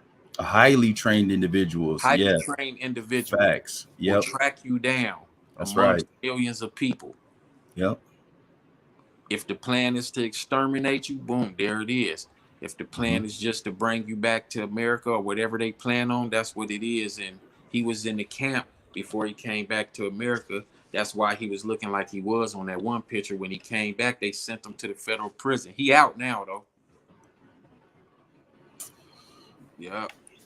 You ain't lying about that, Star. You know, and I be knowing about that. These is you know what I'm saying? These is people that I was really in the unit with him. We was on the same unit in the federal prison. This is real life. You know what I'm saying? The universe put me in on the same path. Not exactly on the same path, but in the same, you know, vicinity, right? Same vicinity as these peoples, man. Just like with Tupac's stepdaddy, Mutulu Shakur. You know what I'm saying? Right. That's when I went back to the feds. And I was on the same unit with him and used to chop it up with him every day. Have you read the book? I remember hearing you say that. And have you read that book, The Marathon Don't Stop? The Marathon Don't Stop? Yeah. Nah, I haven't read that. That book is fascinating, man. There's a portion in it where they mention, I don't hear Mutulu Shakur brought up too much. You know what I mean? So when I You really won't, bro. They don't Right. want you to know about people like him. I took his political science class. Oh, you did? Like I 12 bet of that us. was fucking deep. I Like, bet that was, yeah. Like yeah. 12 of us. 12 of us, bro. Handpicked. Okay. Yeah, that makes sense. Yep. It's a hell of a story about Matulu and Yeah. Nip and Yeah. on the way to Stone Mountain, right, to perform. Afeni had heard some of Nip's music, and he was concept, right, like back in the day before he was Nipsey Hussle, and very aggressive, pro-black. Most of the music, they say, it was geared towards kind of like the song Payback. It had that type of connotation to it. And so she reached out and asked him if he would perform one of his songs at the, I believe it was a birthday celebration, and he said, "Yeah, I will." So this is back, oh shit, maybe like 2009. It might have been a little earlier than that even. They're in a car all together, and they're heading to it's near Stone Mountain, right, where that racist monument is. And the way Rob Kenner put it in that book, man, it was very, that fool was a chess player, man. When you get around to reading that book, you gonna be like, oh shit. You said Rob Kenner. Was he an ex-attorney? I'm wondering if he wasn't related to that same Kenner. Yeah, yeah. I'm wondering. So Yeah. so what happened, like in this particular portion, is Rob Kenner, like the way he plays chess with it, man. If you read it, he says Matulu wound up calling. Somebody had a cell phone, and Nip was with Rollo and with Rimpa. And nobody, Rob Kenner says, there wasn't any way. It was kind of a mystery how Matulu knew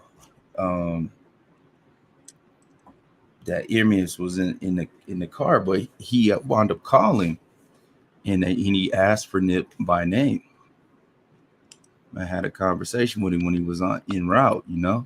I always found that fascinating, bro. You know what I mean? Once you read that segment of that book right there, that might fascinate you too. I probably have to go on and check that out, you know? Yeah. Yeah. So I was like, God damn. You know what I'm saying? But dictionary.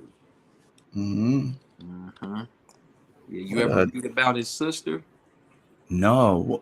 Tell me about her. Yeah, he has a sister, man, and she's in exile right now. Okay. Matulu's sisters in Cuba. Okay. Yeah. They been trying to get her. They've been trying to get her for the longest, but the Cuban government would not give her up. Obama tried too. Oh yeah. Yeah. Yeah, the people's champ, right? Oh, yeah, he tried too. Yeah. He definitely tried, man. He tried when I was in the federal prison with Matulu. In fact, I had seen that it was brought to my attention through this magazine I was reading.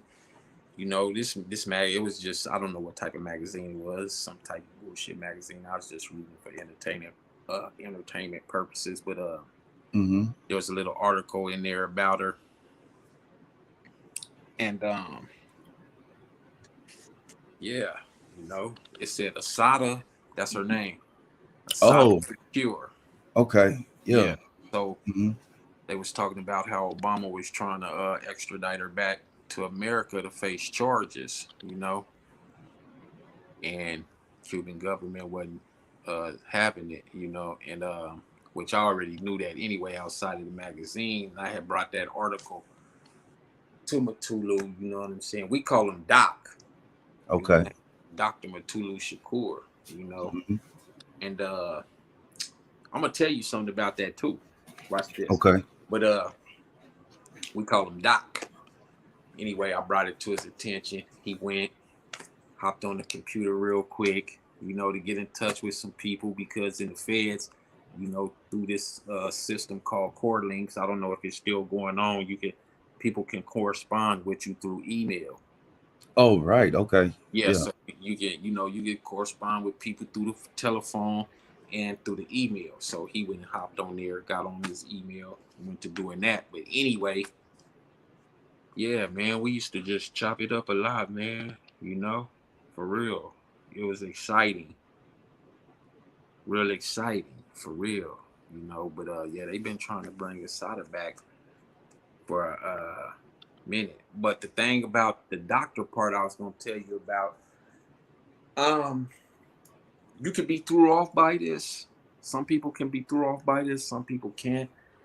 Um, it's been said, you can go and watch videos, some books too, but it's been said that people that's not real doctors, they call themselves doctors. And it's, you know, like a lot of black people, a lot of black activists call themselves doctors. And it's because of it's dealing with duality, meaning they're set in place to manipulate.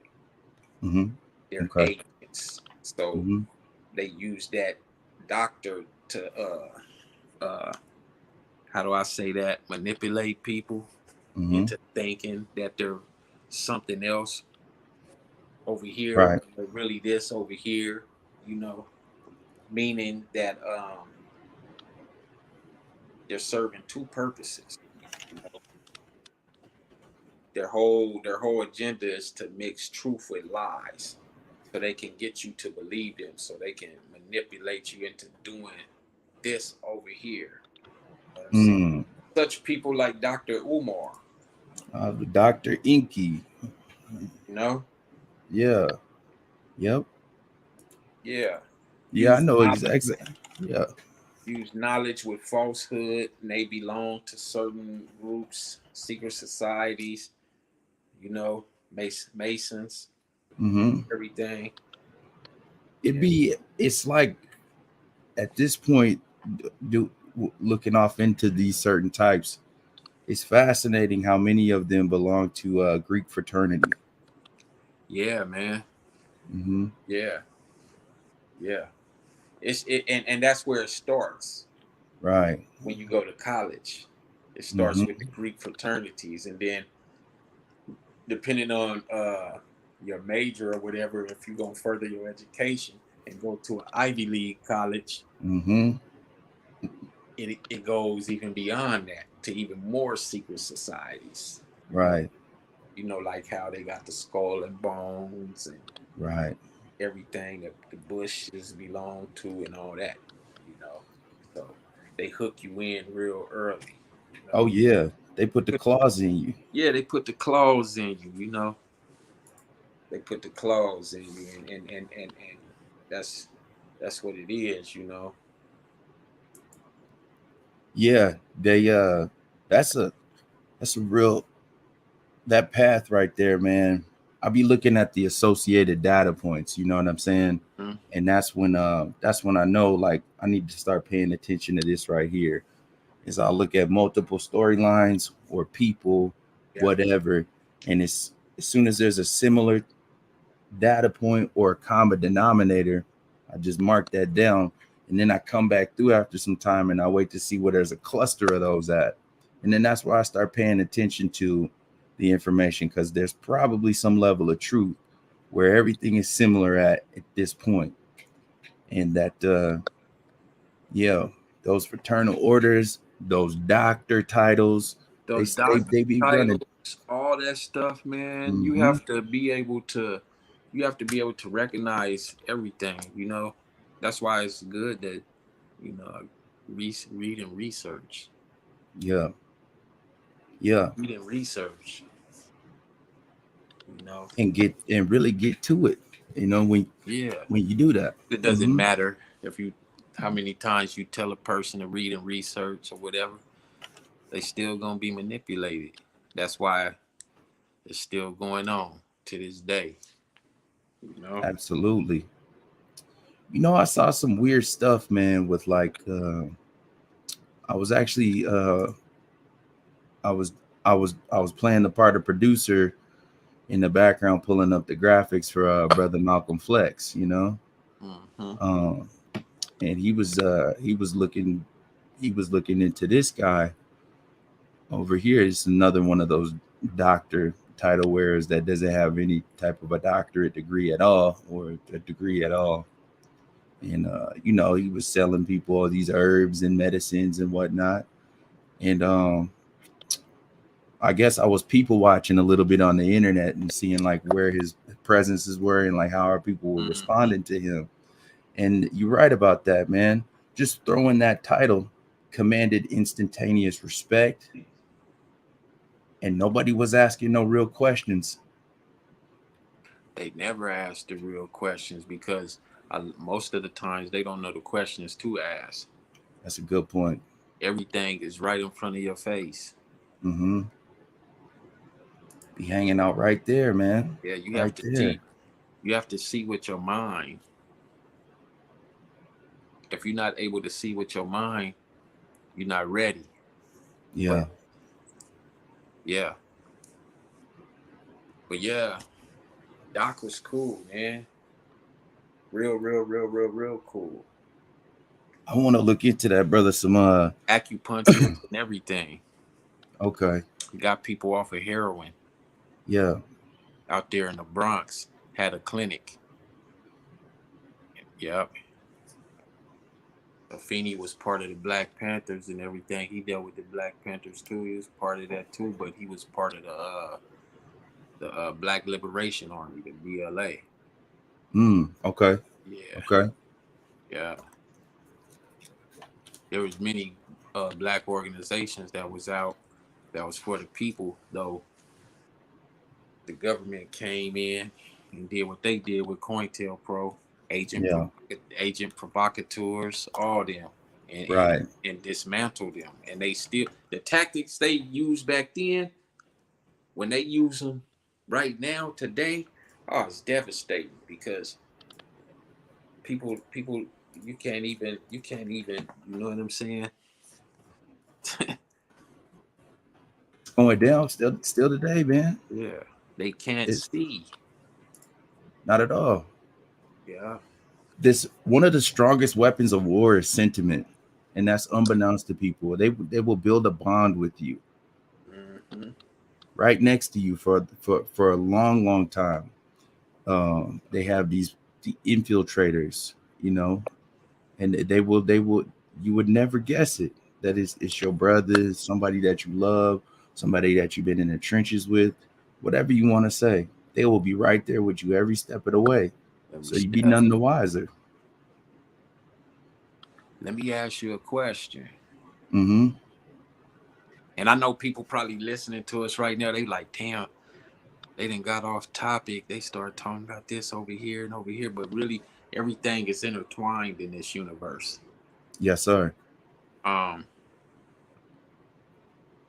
you believe in aliens? What kind? You know, the illegal ones, the real illegal aliens. Yeah, I do. The short answer is absolute. I absolutely do. Yes, sir. Not the image that has been ingrained and implanted in everybody's mind. The ones with the bubble heads, with the dark eyes, Not at all. bodies and all that. The ones they conditioned you to see when you was a little child looking at cartoons and movies. Marvin, right? Yeah. But like, you know, just like, you know, the ones that be amongst us. Yeah, I mean, you know, like the Nordics. And yeah, that's dope. That's cool. I tell you a story, man. So my dad, you know what I mean? My dad kept me up on games since I was knee high to a grasshopper. And I didn't even know what I was saying at this point in time when I said it. I was just regurgitating some shit that my dad said. And I was in elementary school, man. And my teacher at the time, we had she somehow the science or whatever subject we were studying, this came up, right, like an alien discussion, and she had shut it down right away. She's like, there's no aliens and whatnot. And as a kid, I was a little bit more outspoken. I didn't really, sometimes you just gotta chill, right? I've learned that now, but I repeated what my dad used to say when I'd hear him have that conversation with people. And what my pops used to say was, are you that vain to think that God put all that in the sky for you to stare up at, to say, wow, that's crazy? And she got mad at me, man. She put her hands on me, actually. Mama went up there and raised hell, but raised hell, huh? She raised hell, man. And that stuck with me. I didn't really understand that as a child. You know what I'm saying? But I'm starting to understand it now. And I agree with, what I'm saying, his sentiments behind that. I think it's a vain concept to think that we the only ones here, and that their scientists tell us that the universe is infinite. It's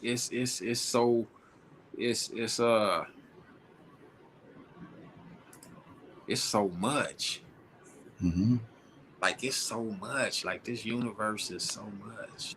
You know what I'm saying? What about you, man? Let me ask you that. When you finish that, let me see. Do you believe in them? Do you believe in the aliens? Me? Yes, sir. Yeah. Yes, sir. Most definitely. Yeah. Most definitely. I've been called. Hey, look. I've been called weird. I can't even have this conversation. Like, that's why I asked you that, because it's like I can't even have this conversation with people, because people be like, man, I don't want to hear that, and he weird and this and that, because of my beliefs, and but it's a reason. It's a reason I believe all of this. Yeah. And I just feel like it's like some of what you were saying, like you would have to really be vain to believe that this is us, Everything is this is it, right? That's crazy. Amongst being human, I feel like we may be the most powerfulest, or dominant, I should say, or we was the most powerfulest or dominant race at once upon a time. Though I believe that outside of that, there's some type of beings that's even more powerful than that can actually make themselves be human for whatever amount of time they need, for whatever purpose they serve, and then go do something else. Yeah. I don't think that concept is far-fetched upon researching it. I don't think it's that far-fetched at all, man. So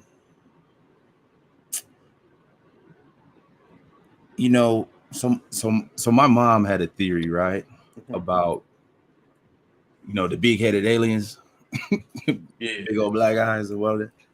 And what her theory was, she's like, if those are true, or if those are real, she said, then I believe that's just that's like a space suit that's made of organic material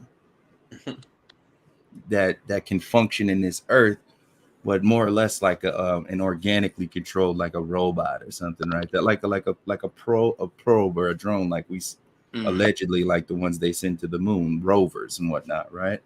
So you say somebody is controlling them. Yeah, that's what her theory was, man. And I don't think, I don't think that that's crazy at all. I really don't think that's crazy. It's not crazy, but who would be controlling them? Because if you look at evolution, Mm-hmm. when the technology wasn't like it was in this Western civilization, so you would have to ask yourself, who was controlling them then? And Right. how was they controlling them? Was they controlling them through their mind, mental telepathy, or was Mm-hmm. it, what was it? Because I know in Egypt, ancient Kemet, you know, they utilized technology thousands upon thousands upon thousands upon thousands of years ago, before technology was brought to the Western civilization. Facts. Yeah. Thus why the pyramids is positioned and set up like they are. Yeah. That wasn't an accident. No, nothing is an accident. Everything is by purpose.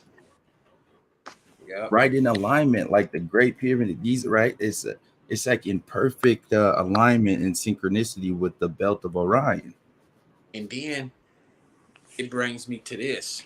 You know how people say those aliens, they got the dark eyes. They're soulless.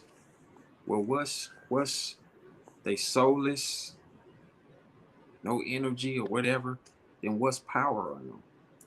Right. See, my mind keep going. Mm-hmm.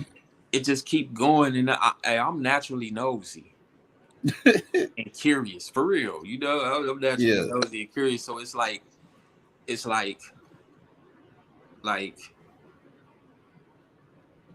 man, that's just how it is with me, you know. And I don't mean no harm. I don't like when I come in contact with somebody. Like usually I'm quiet.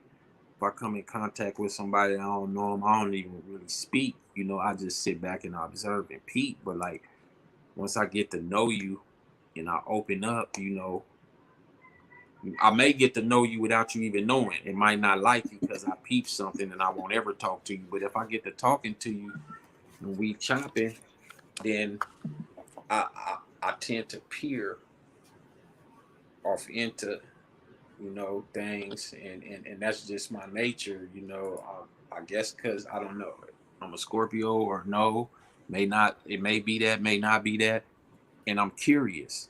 So my questioning, my line of questioning, I just be wanting to know. Mm-hmm. Because because these is questions I will sit up and ask myself these questions, and then I get on my phone or whatever. Let me research. Let me go look at Google or something, or let me see about this book, or let me look at some videos real quick on YouTube and see.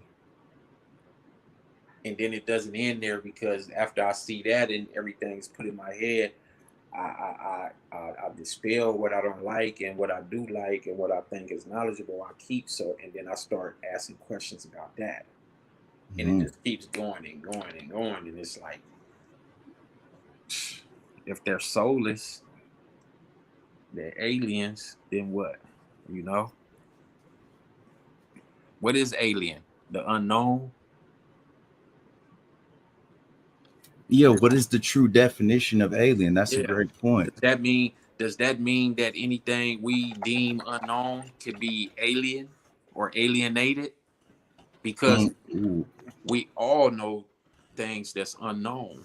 There's unknown things to everybody. So, you know, So a couple right off the bat you know, belonging to a foreign nation or country, and then the second one, that was the adjective, and then this one is the yeah. noun. Hey, you know what I Foreign. heard? Go ahead. Yes, Actually, sir. I didn't hear this, bro. My bad for saying that. Oh no, you good. The other night, I was researching some stuff, Mm-hmm. and it brought me to dreams. Okay. So when it brought me to that, I was like, damn, how I get here? And I started reading, and it was a little part that said, when you can't identify the person that's in your dream, Mm-hmm. that's that. It says that's that soul that's standing right next to you while you sleep. That's that same soul. Instead, like when you have a dream, you go to sleep and you can't identify who that is. Mm-hmm. They say, well, it said, I'm not gonna say they. It said what I read, and I don't remember who it came from. They said that's that soul that stands by you when you sleep. That always stand by you when you sleep. It Yeah. That's reminiscent of something called not quite all the way, but it's reminiscent of there's a lot of people that have something called night terrors, right? You heard of those? Night terrors. Yeah. Maybe I may have heard about it with a different name, like you talking about like the night horse or something. This is something that happens to people in in a dream state. I bet you there's somebody in here this has happened to. And they feel like there's an entity or some type of oppression that's on top of them. So always on the chest is the common theme, and Yeah. they're Yeah. not in control of their body. They can't wake up. They're in some like netherworld, if you will, right? Like the space in between is insidious, if you will. It's called the night horse. I mean, the night Oh, horse, okay. right? The night horse Okay. is riding you. It's Oh, like you fully conscious and aware of what's going on. yeah. Like you, like damn, you can see everything. Like say you were sleep in your room or wherever, you can see all of that, but you can't move and speak or nothing. That's right. And then it releases itself, and then you become calm, like, ugh. And then you wake up, you don't want to go back to sleep. That's right. That's Yeah. right. Yeah. I had a friend of mine that was going through some shit like that, and this guy wasn't he wasn't a bullshitter, Yeah. and he was terrified, bro. Yeah. And he asked me something one time. He said, "Bro, can you help me find an exorcist?" I was like, "What?" And so he told me what was happening to him, and he told me about the night. What you say, the night horse rider? Night horse. The night horse. He told me about that. Say the night horse is riding you. Yeah. And he was real scared, man. It's a grown man. He had a strong constitution, you know. Yeah. And Oh yeah. It's many grown men and women be scared of that because it's happened to everybody, I believe. mm-hmm, that's right. Yeah. I came in contact with something because I was trying to understand it. You know, I've always been research driven Mm-hmm. to try to give him a man. This literally, man. He had called churches all over the state trying to see what he could do to get somebody out there to perform an exit because he thought he had a demonic attachment. And it was there's like a real crazy process in order for the church to approve an exorcism. Mm-hmm. It's almost damn near like the movies, like for real. And so at the point he was at, man, he was literally feeling like life's door was closing on him. Like he didn't have enough time He to probably overcome this. yeah, he probably he was terrified. He didn't understand what was going on. That's that unknown. That's right. Yeah, and it happens, Mm-hmm. happens. Some people, I don't know if you're familiar with astral projection, but some people astral project without even knowing. Yeah, that's right. There you bingo. Yep. Mm-hmm. And then there's ones that are fully aware of that and how to do that. What did you say like a couple minutes back when like is there some like they just come there's some type of thing that can just come on in and do its thing and look like a person for a while and then get on up? Oh, when I was talking about the dreams, it said when you are sleeping and you're dreaming and you don't recognize who that person is. Like you Mm-hmm. may like you can't make out the face or whatever, or the body, or you just like, I don't know, like I can never see the face. They say that's the soul that stands by you while you sleep. That's fascinating, man. I hope people is hearing you like on a deeper level to Yeah, really think about that. yeah. I think about all types of stuff, and like a lot of times I told you I can't speak to people, like, you know what I'm saying. I can't speak to everybody like that because they be like, he weird, and sometimes it be scaring people. They be like, Yeah. man, I don't want to hear that, man. Let's just talk about this over here. My mind be like, I can't plug into what you really trying to speak on because I don't want to hear that, and I'm not being rude or nothing. It's just like if you get to talking about that, it, I'm a I'm a automatically ignore you, and it's not on purpose or intentionally. It's just it happens when my brain hears something it don't want to hear. The important thing Everybody in does that is that you planted that seed, though. You planted that. that seed. Mm-hmm. You know, there's a few people I could chop with. You know, haven't ran in, haven't ran into any females. You know what I'm saying, that I could chop it with on that level, except for probably like, you know what I'm saying. Real talk, like two. Mm-hmm. One was my Yeah. woman, and one is my sister. Yeah.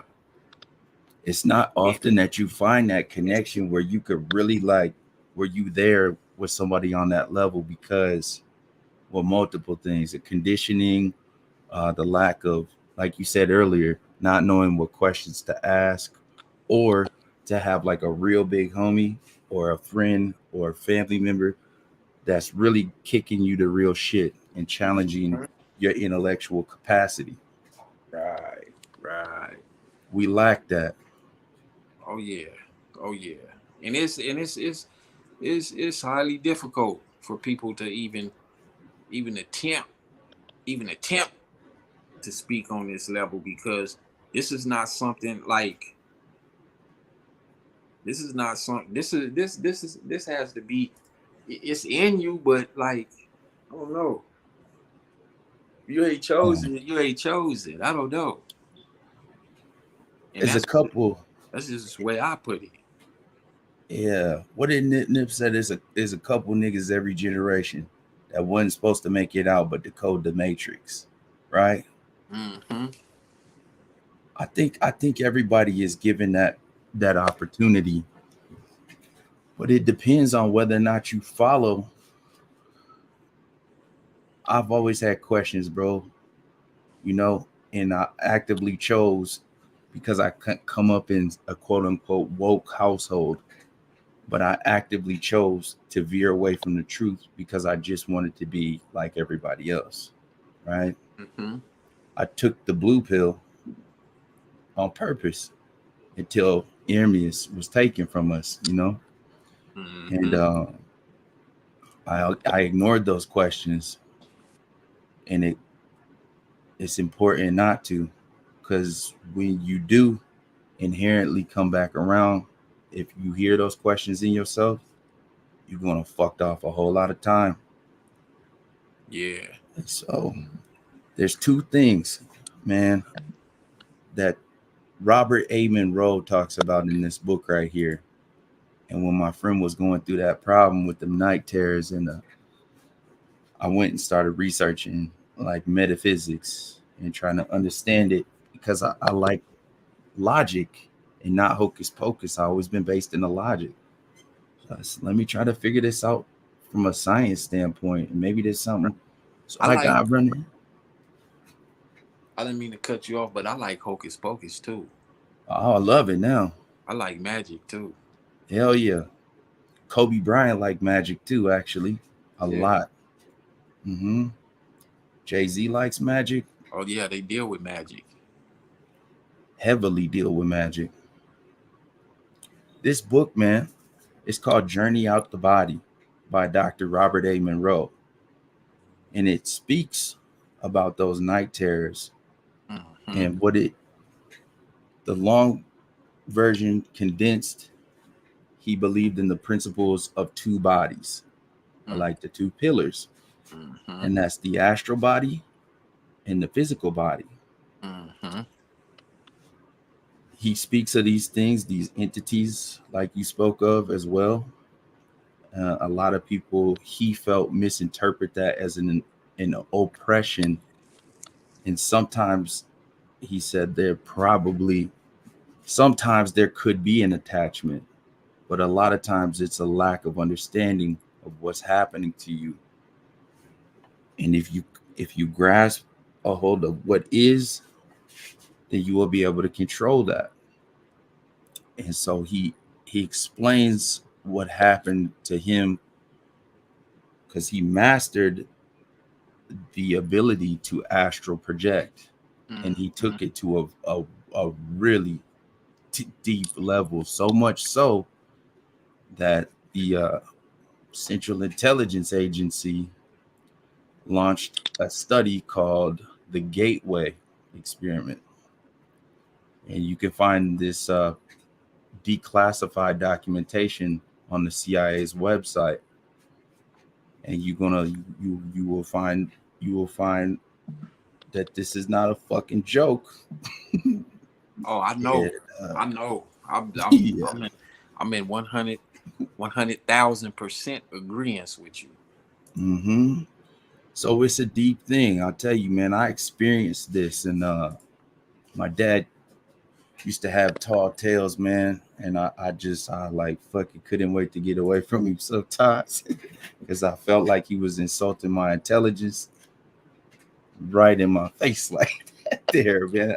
I thought he was telling tall tales, but he spent a lot of time in Chillicothe, Ohio, in solitary, and he used to tell me a story about astral projection as a kid, where he would just leave about that cell and he'd be on a beach, Mm. and there was always this woman that he would interact with.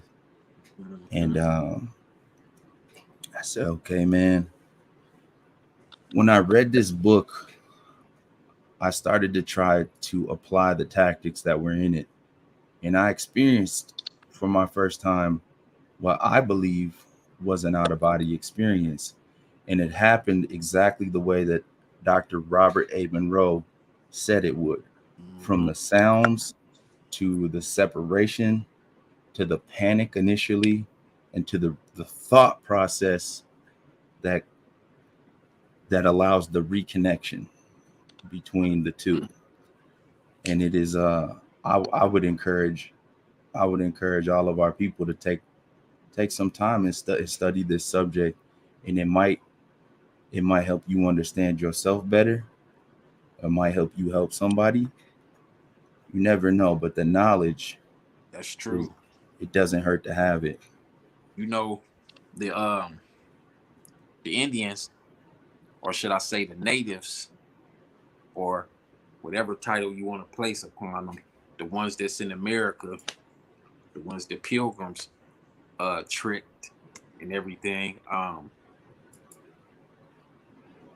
they have what they call a sweat lodge. Hmm. What they do is, some of the sweat lodges, they use the peyote.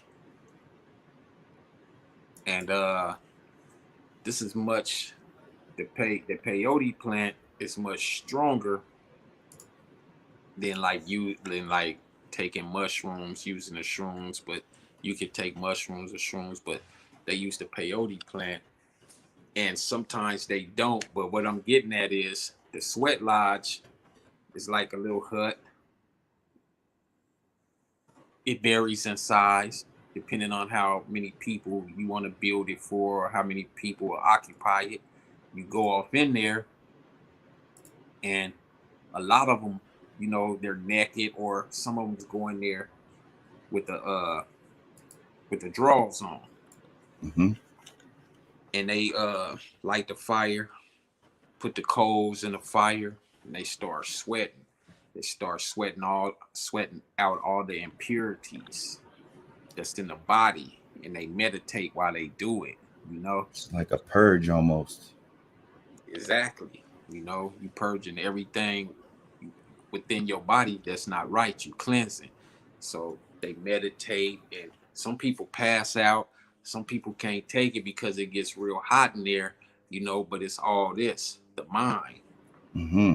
Sitting there, cross the legs, and you just meditate, sweat it out, you know. That's a ritual they go through. Right. They do this all the time, you know. When they take the peyote, they go into different dimensions. Mm-hmm. You even do that when you can do that by just meditating too, you know. Yeah.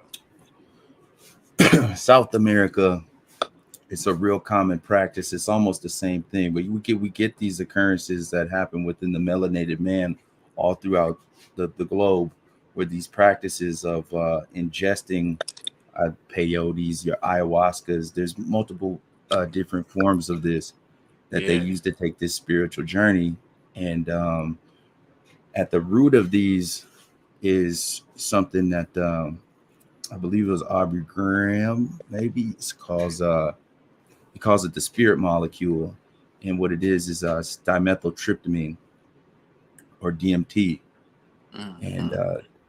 the spirit molecule is something that can be extracted from every living thing, regardless of what that is.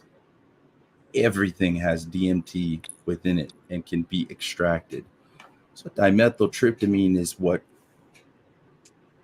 it's what causes the dream to happen. Um, a common experience is the purge, like you spoke on, and then going to this spiritual place. And a lot of people that come back from that place, man, it's something heavy about a lot of these people. You know, Yeah. it's, Yeah. they be different types of individuals, man. That's what it means to go within. Right. You know, people be you hear people on social media all the time be like, you know, I just gotta take a break and find myself. But there's really a true meaning to that. You really can do that. The question is, are you ready for that? That spiritual journey. You know, not a religious, but spiritual journey within yourself.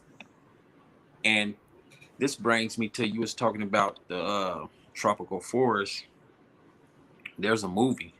It's an older movie too. I think it was made in the 80s, early 90s or 80s or something. And it's called The Emerald Forest. Now, what it's about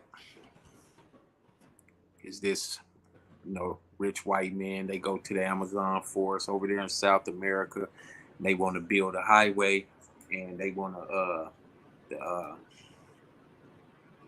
the original people that's living in the rainforest, you know, they're once you tear those trees down, they don't have, yeah, that's it right there.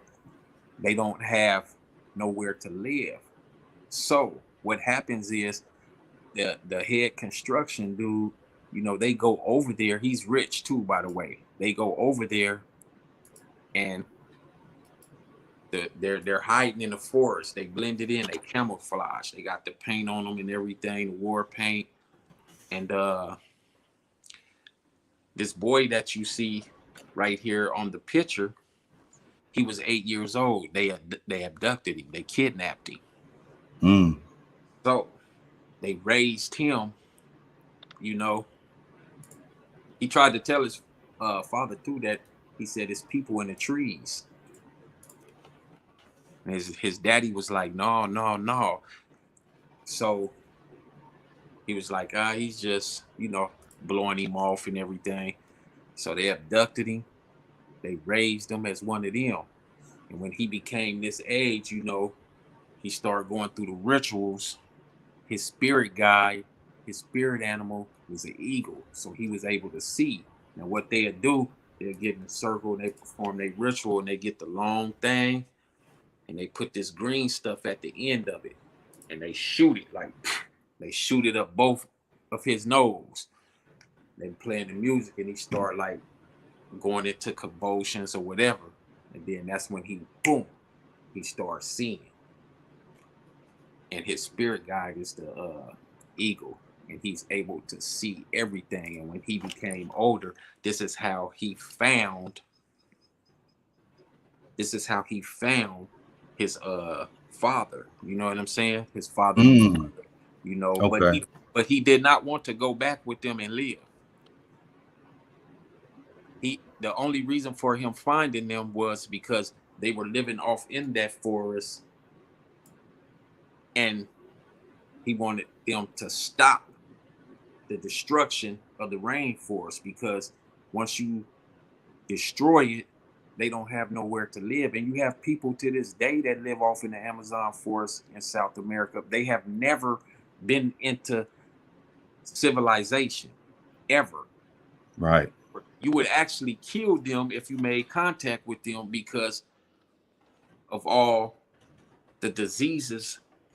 You know, we carry diseases that we don't even know about. Like, we could cough or sneeze and that'll kill them because they have made no contact with this world. None. Ever. That's right. You know, and the government always wants to go and be curious and see what's going on, and always talking about we going to give them medicine and all that. What the fuck do they need medicine for? And they've been living there for millions of years without They medicine. just fine. That's right. They go That's in there right. and kill them, and for all different type of purposes. So it was a good movie. And anyway, you know, I don't know what the green stuff was, but they shot it up his nose. And, you know, every time I done seen a movie, I was like, damn, I wonder what that was. Cause they all get the moving like that, like they dancing and shit. I was like, okay, look at them. And then boom, they had that look in their eyes. You know what I'm saying? Their eyes open. They had that look in their eyes, and whatever their spirit guide is, that's what they are, you know, and that's how they fought them too and beat them.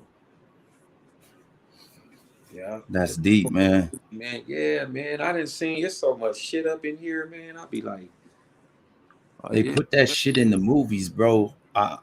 This is something that my dad used to tell me all the time too, is that everything that you see in that movie is either finna come into fruition or it has already been.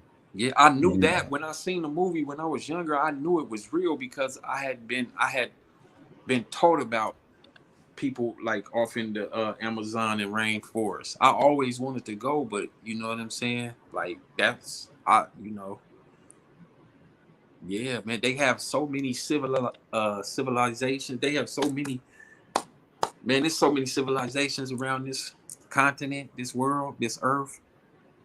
So many peoples, so many languages. That shit'll blow our minds. You know, man. There's many people amongst us. Yeah, absolutely, 100%. Yeah. It's a common expression, and this is I call this shit screen watching, and I'm guilty of it myself. And what screen watching is just looking at something, and that's it. I'm just looking at it, but not really questioning or like, what is that? What am I really looking at here? And I find myself screen watching a lot, man. And they say this, right? The writings are on the wall. Right. I never really fucking got that concept until I stopped screen watching. Like, what the hell you mean the writings on the wall? Where the fuck that come from?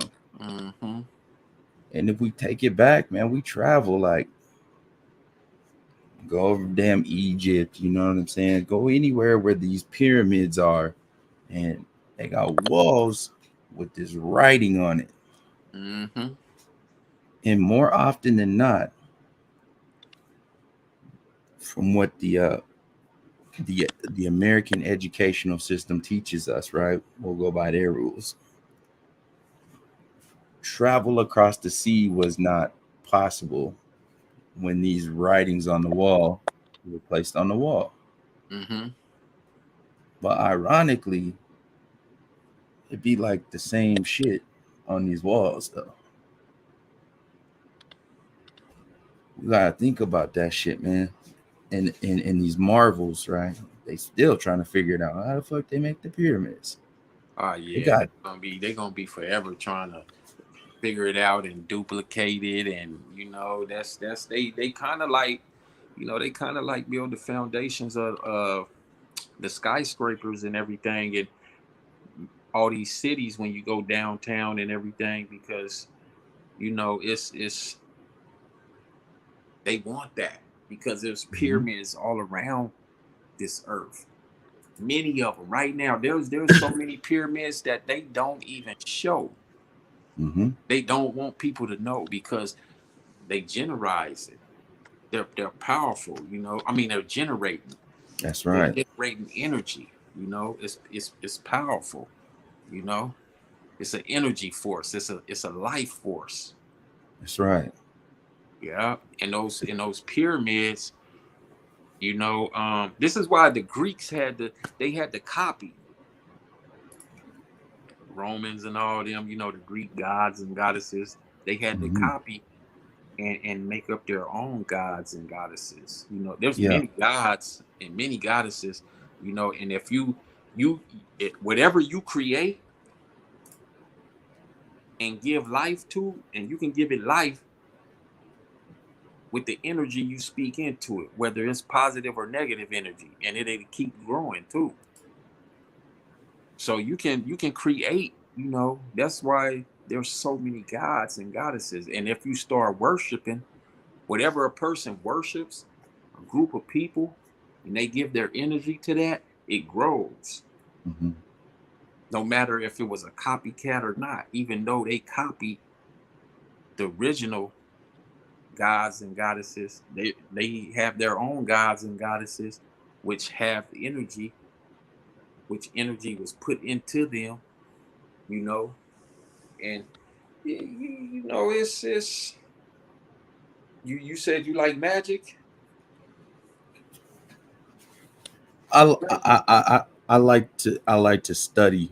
You know what I'm Study it then. saying? Study it then, and you'll Right. study that in energy, and you'll see. You know,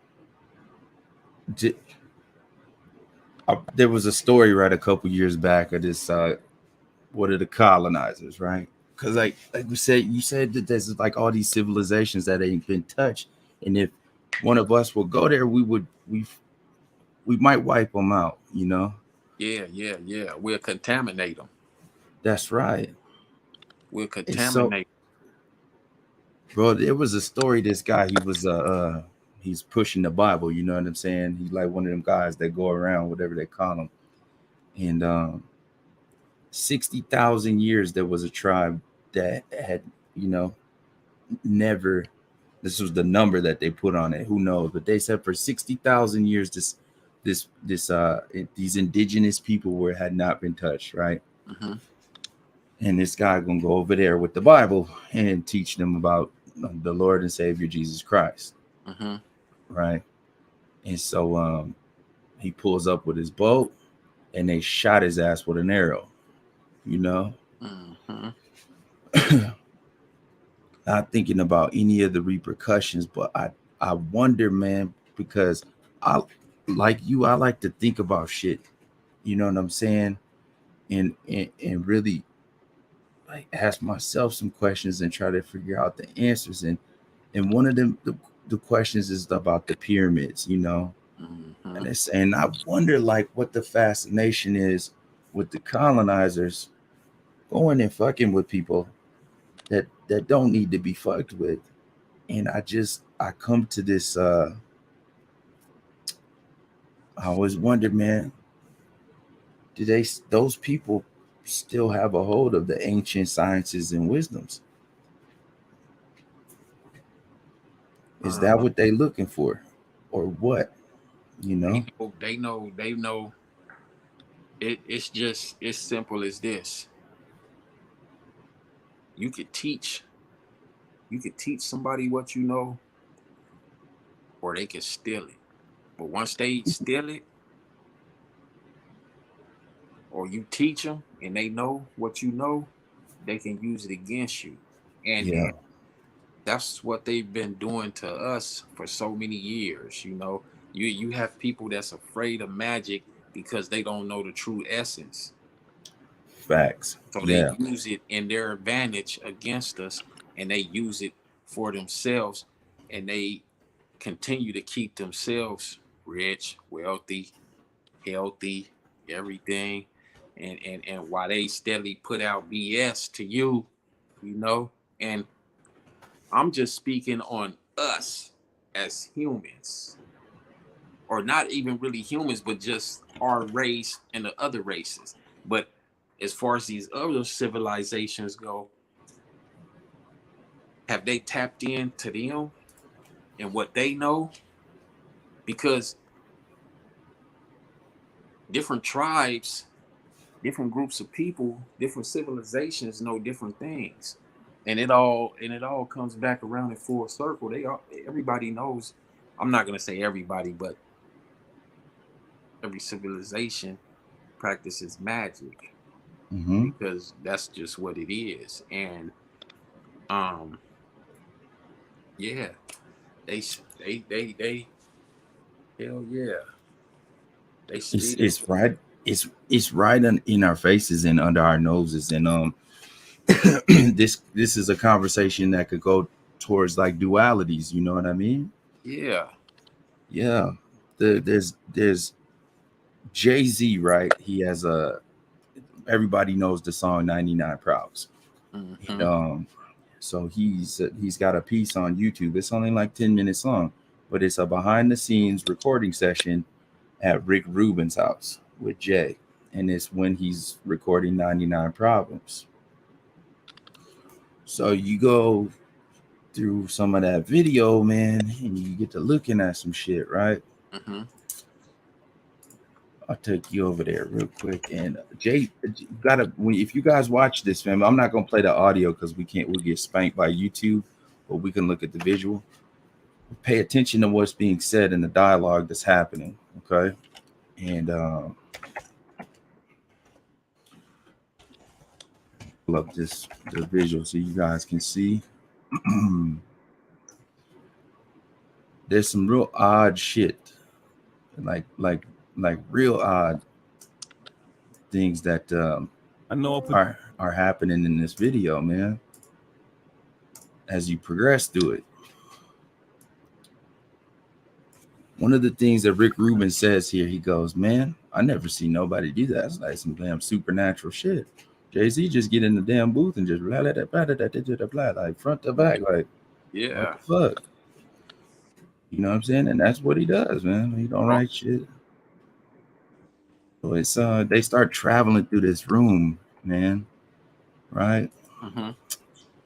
This guy at this piano. Didn't they show you this right here? This is a Buddha, and on either side of the Buddha is something called the scepter. And for those of you guys that don't know, some ancient cultures believe that the scepter literally can allow or facilitate time travel. And on top of that is something that's known as the Owl of Bohemia.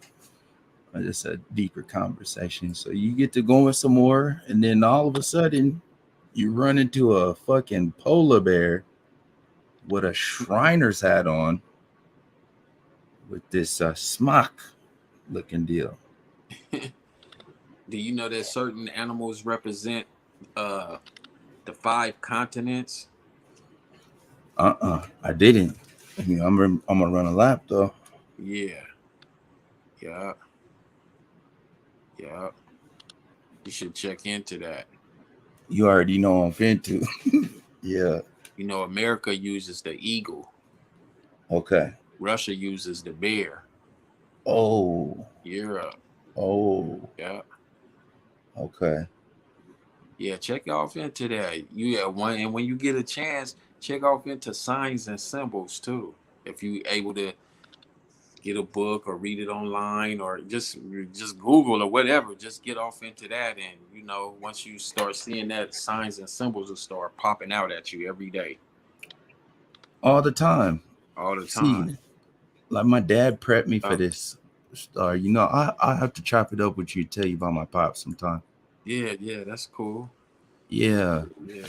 So, bro, they up in here right after the Shriner Bear, and they cut over to this right here, the magic. White and Black. You Yeah. know, fascinating book there. And Yeah. What you think? I don't mean to cut you off, but yeah. anybody that's in the chat, what do you guys? How do you guys feel? What you think? Do you want me to drop a link so that people could join this conversation if they want to? Shit, hell yeah. Okay, let me drop that for y'all. If Copy they not scared, right. Jay-Z was a I'll read some of these comments back because maybe it might be responses. Jay-Z was channeling a demon. That's some juice right there. What's going on, OG? Channeling a demon for the lyrics. There's a lot of people think that about Jay-Z too. You know.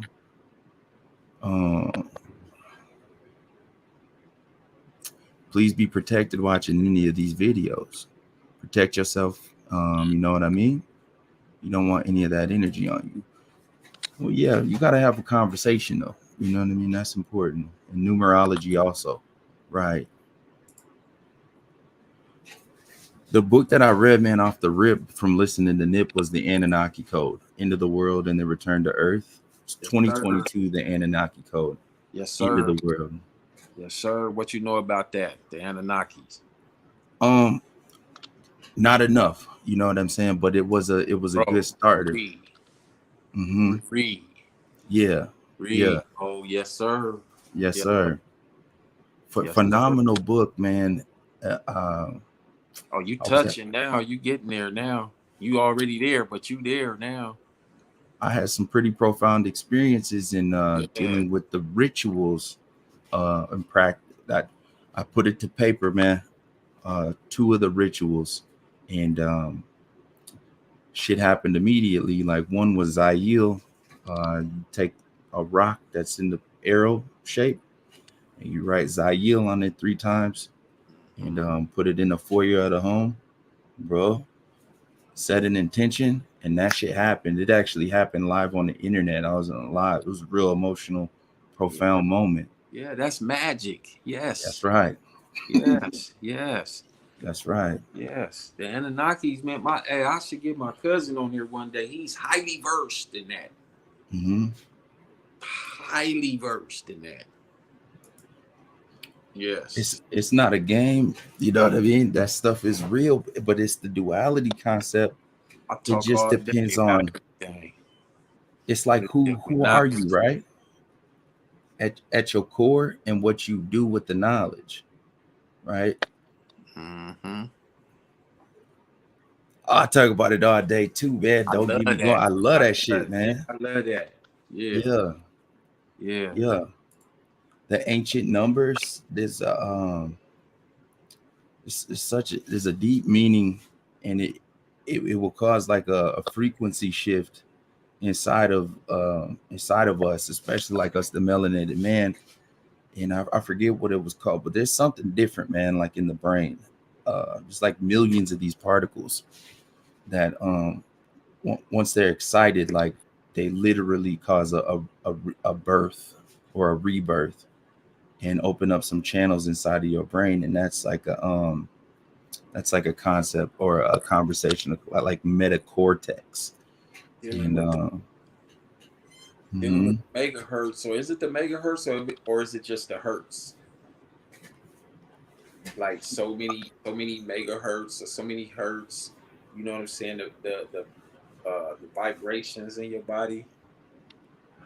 I'm not sure, but the sickness, everything, the healing, bingo, anxiety, everything, all of that is intertwined.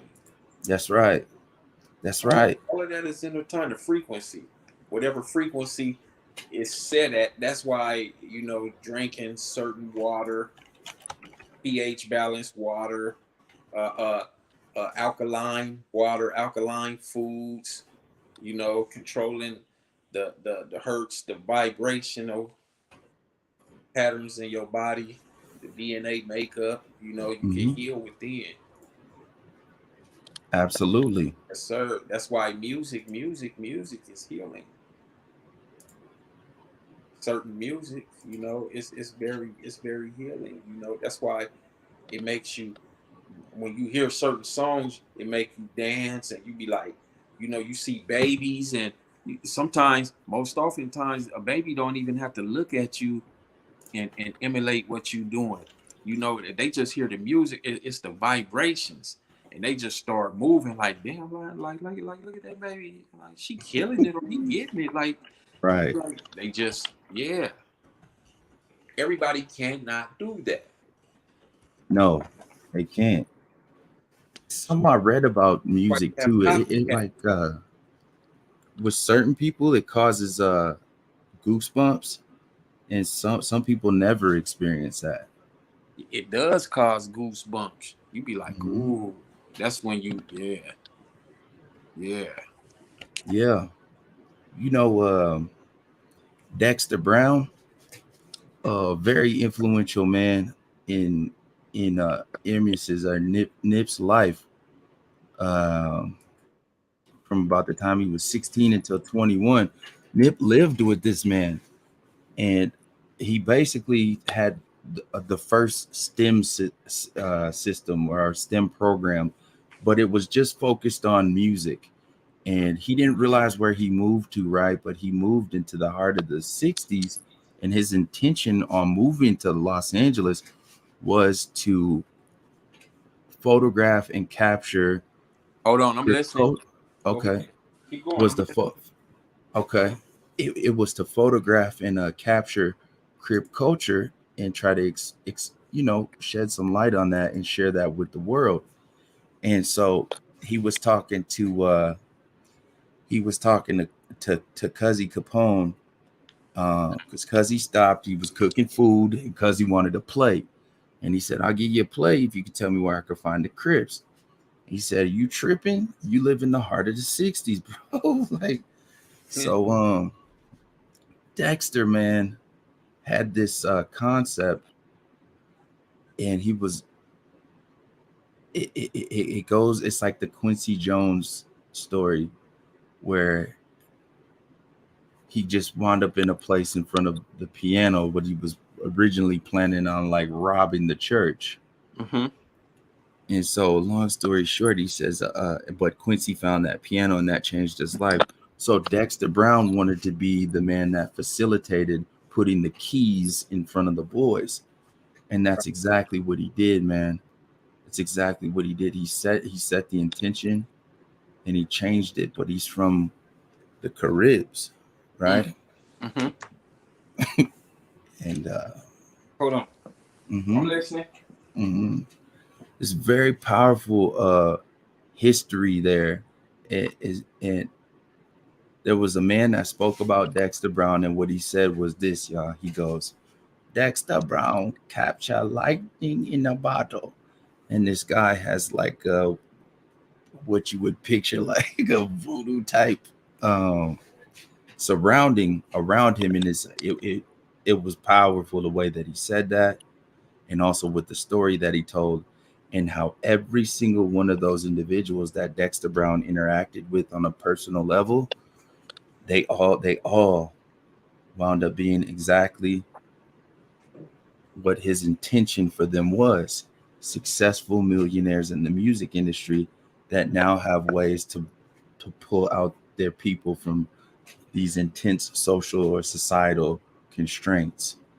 And it's real powerful, man, when you mix that with his heritage and his history. And they say he believes that the man that said Dexter Brown capture lightning in a bottle. It's real bizarre, but he goes, he ushered in a new golden age. And we Exactly. are inherently like a tribal people that resonate off of beats and music, and it's a way we communicate. And we have done that for forever. Music has been Forever. a huge part of our communication process. Phenomenal story. You guys check out Dexter Brown sometime. This what's the name is not doing what it's supposed to do. This charger. I gotta Oh charge. yeah, I gotta you charge probably this up, man. yeah. It's Do your thing. the cord You at run the it thing back. is bent. I I gotta fix this shit because it's been cut out on us. Yeah, do your thing, man. We'll run it back sometime. You know what I'm saying? Man, all the Yeah. time. Yes, All sir. the time. That part. I appreciate you, man, for real. This other chord. Yeah, I appreciate you too, bro. You already know, man. Y'all run it back on y'all. But stay tuned for tomorrow, right? Stay tuned for tomorrow, everybody. I'm trying to think. Yeah. This chord, man, this motherfucker shortened. Damn. You could tell too, because it's like flashing on and off. You know what I'm saying? I'm gonna figure it out. I'm gonna figure it out. But we gonna get back to it. You already know. Yes, sir. Hey, I'm on deck for this type of shit at all times. You know what I mean? Yeah. Okay. All right, let's get on up out of here, man. All right. I appreciate you, big bro, for real. Okay. All right now. All right now.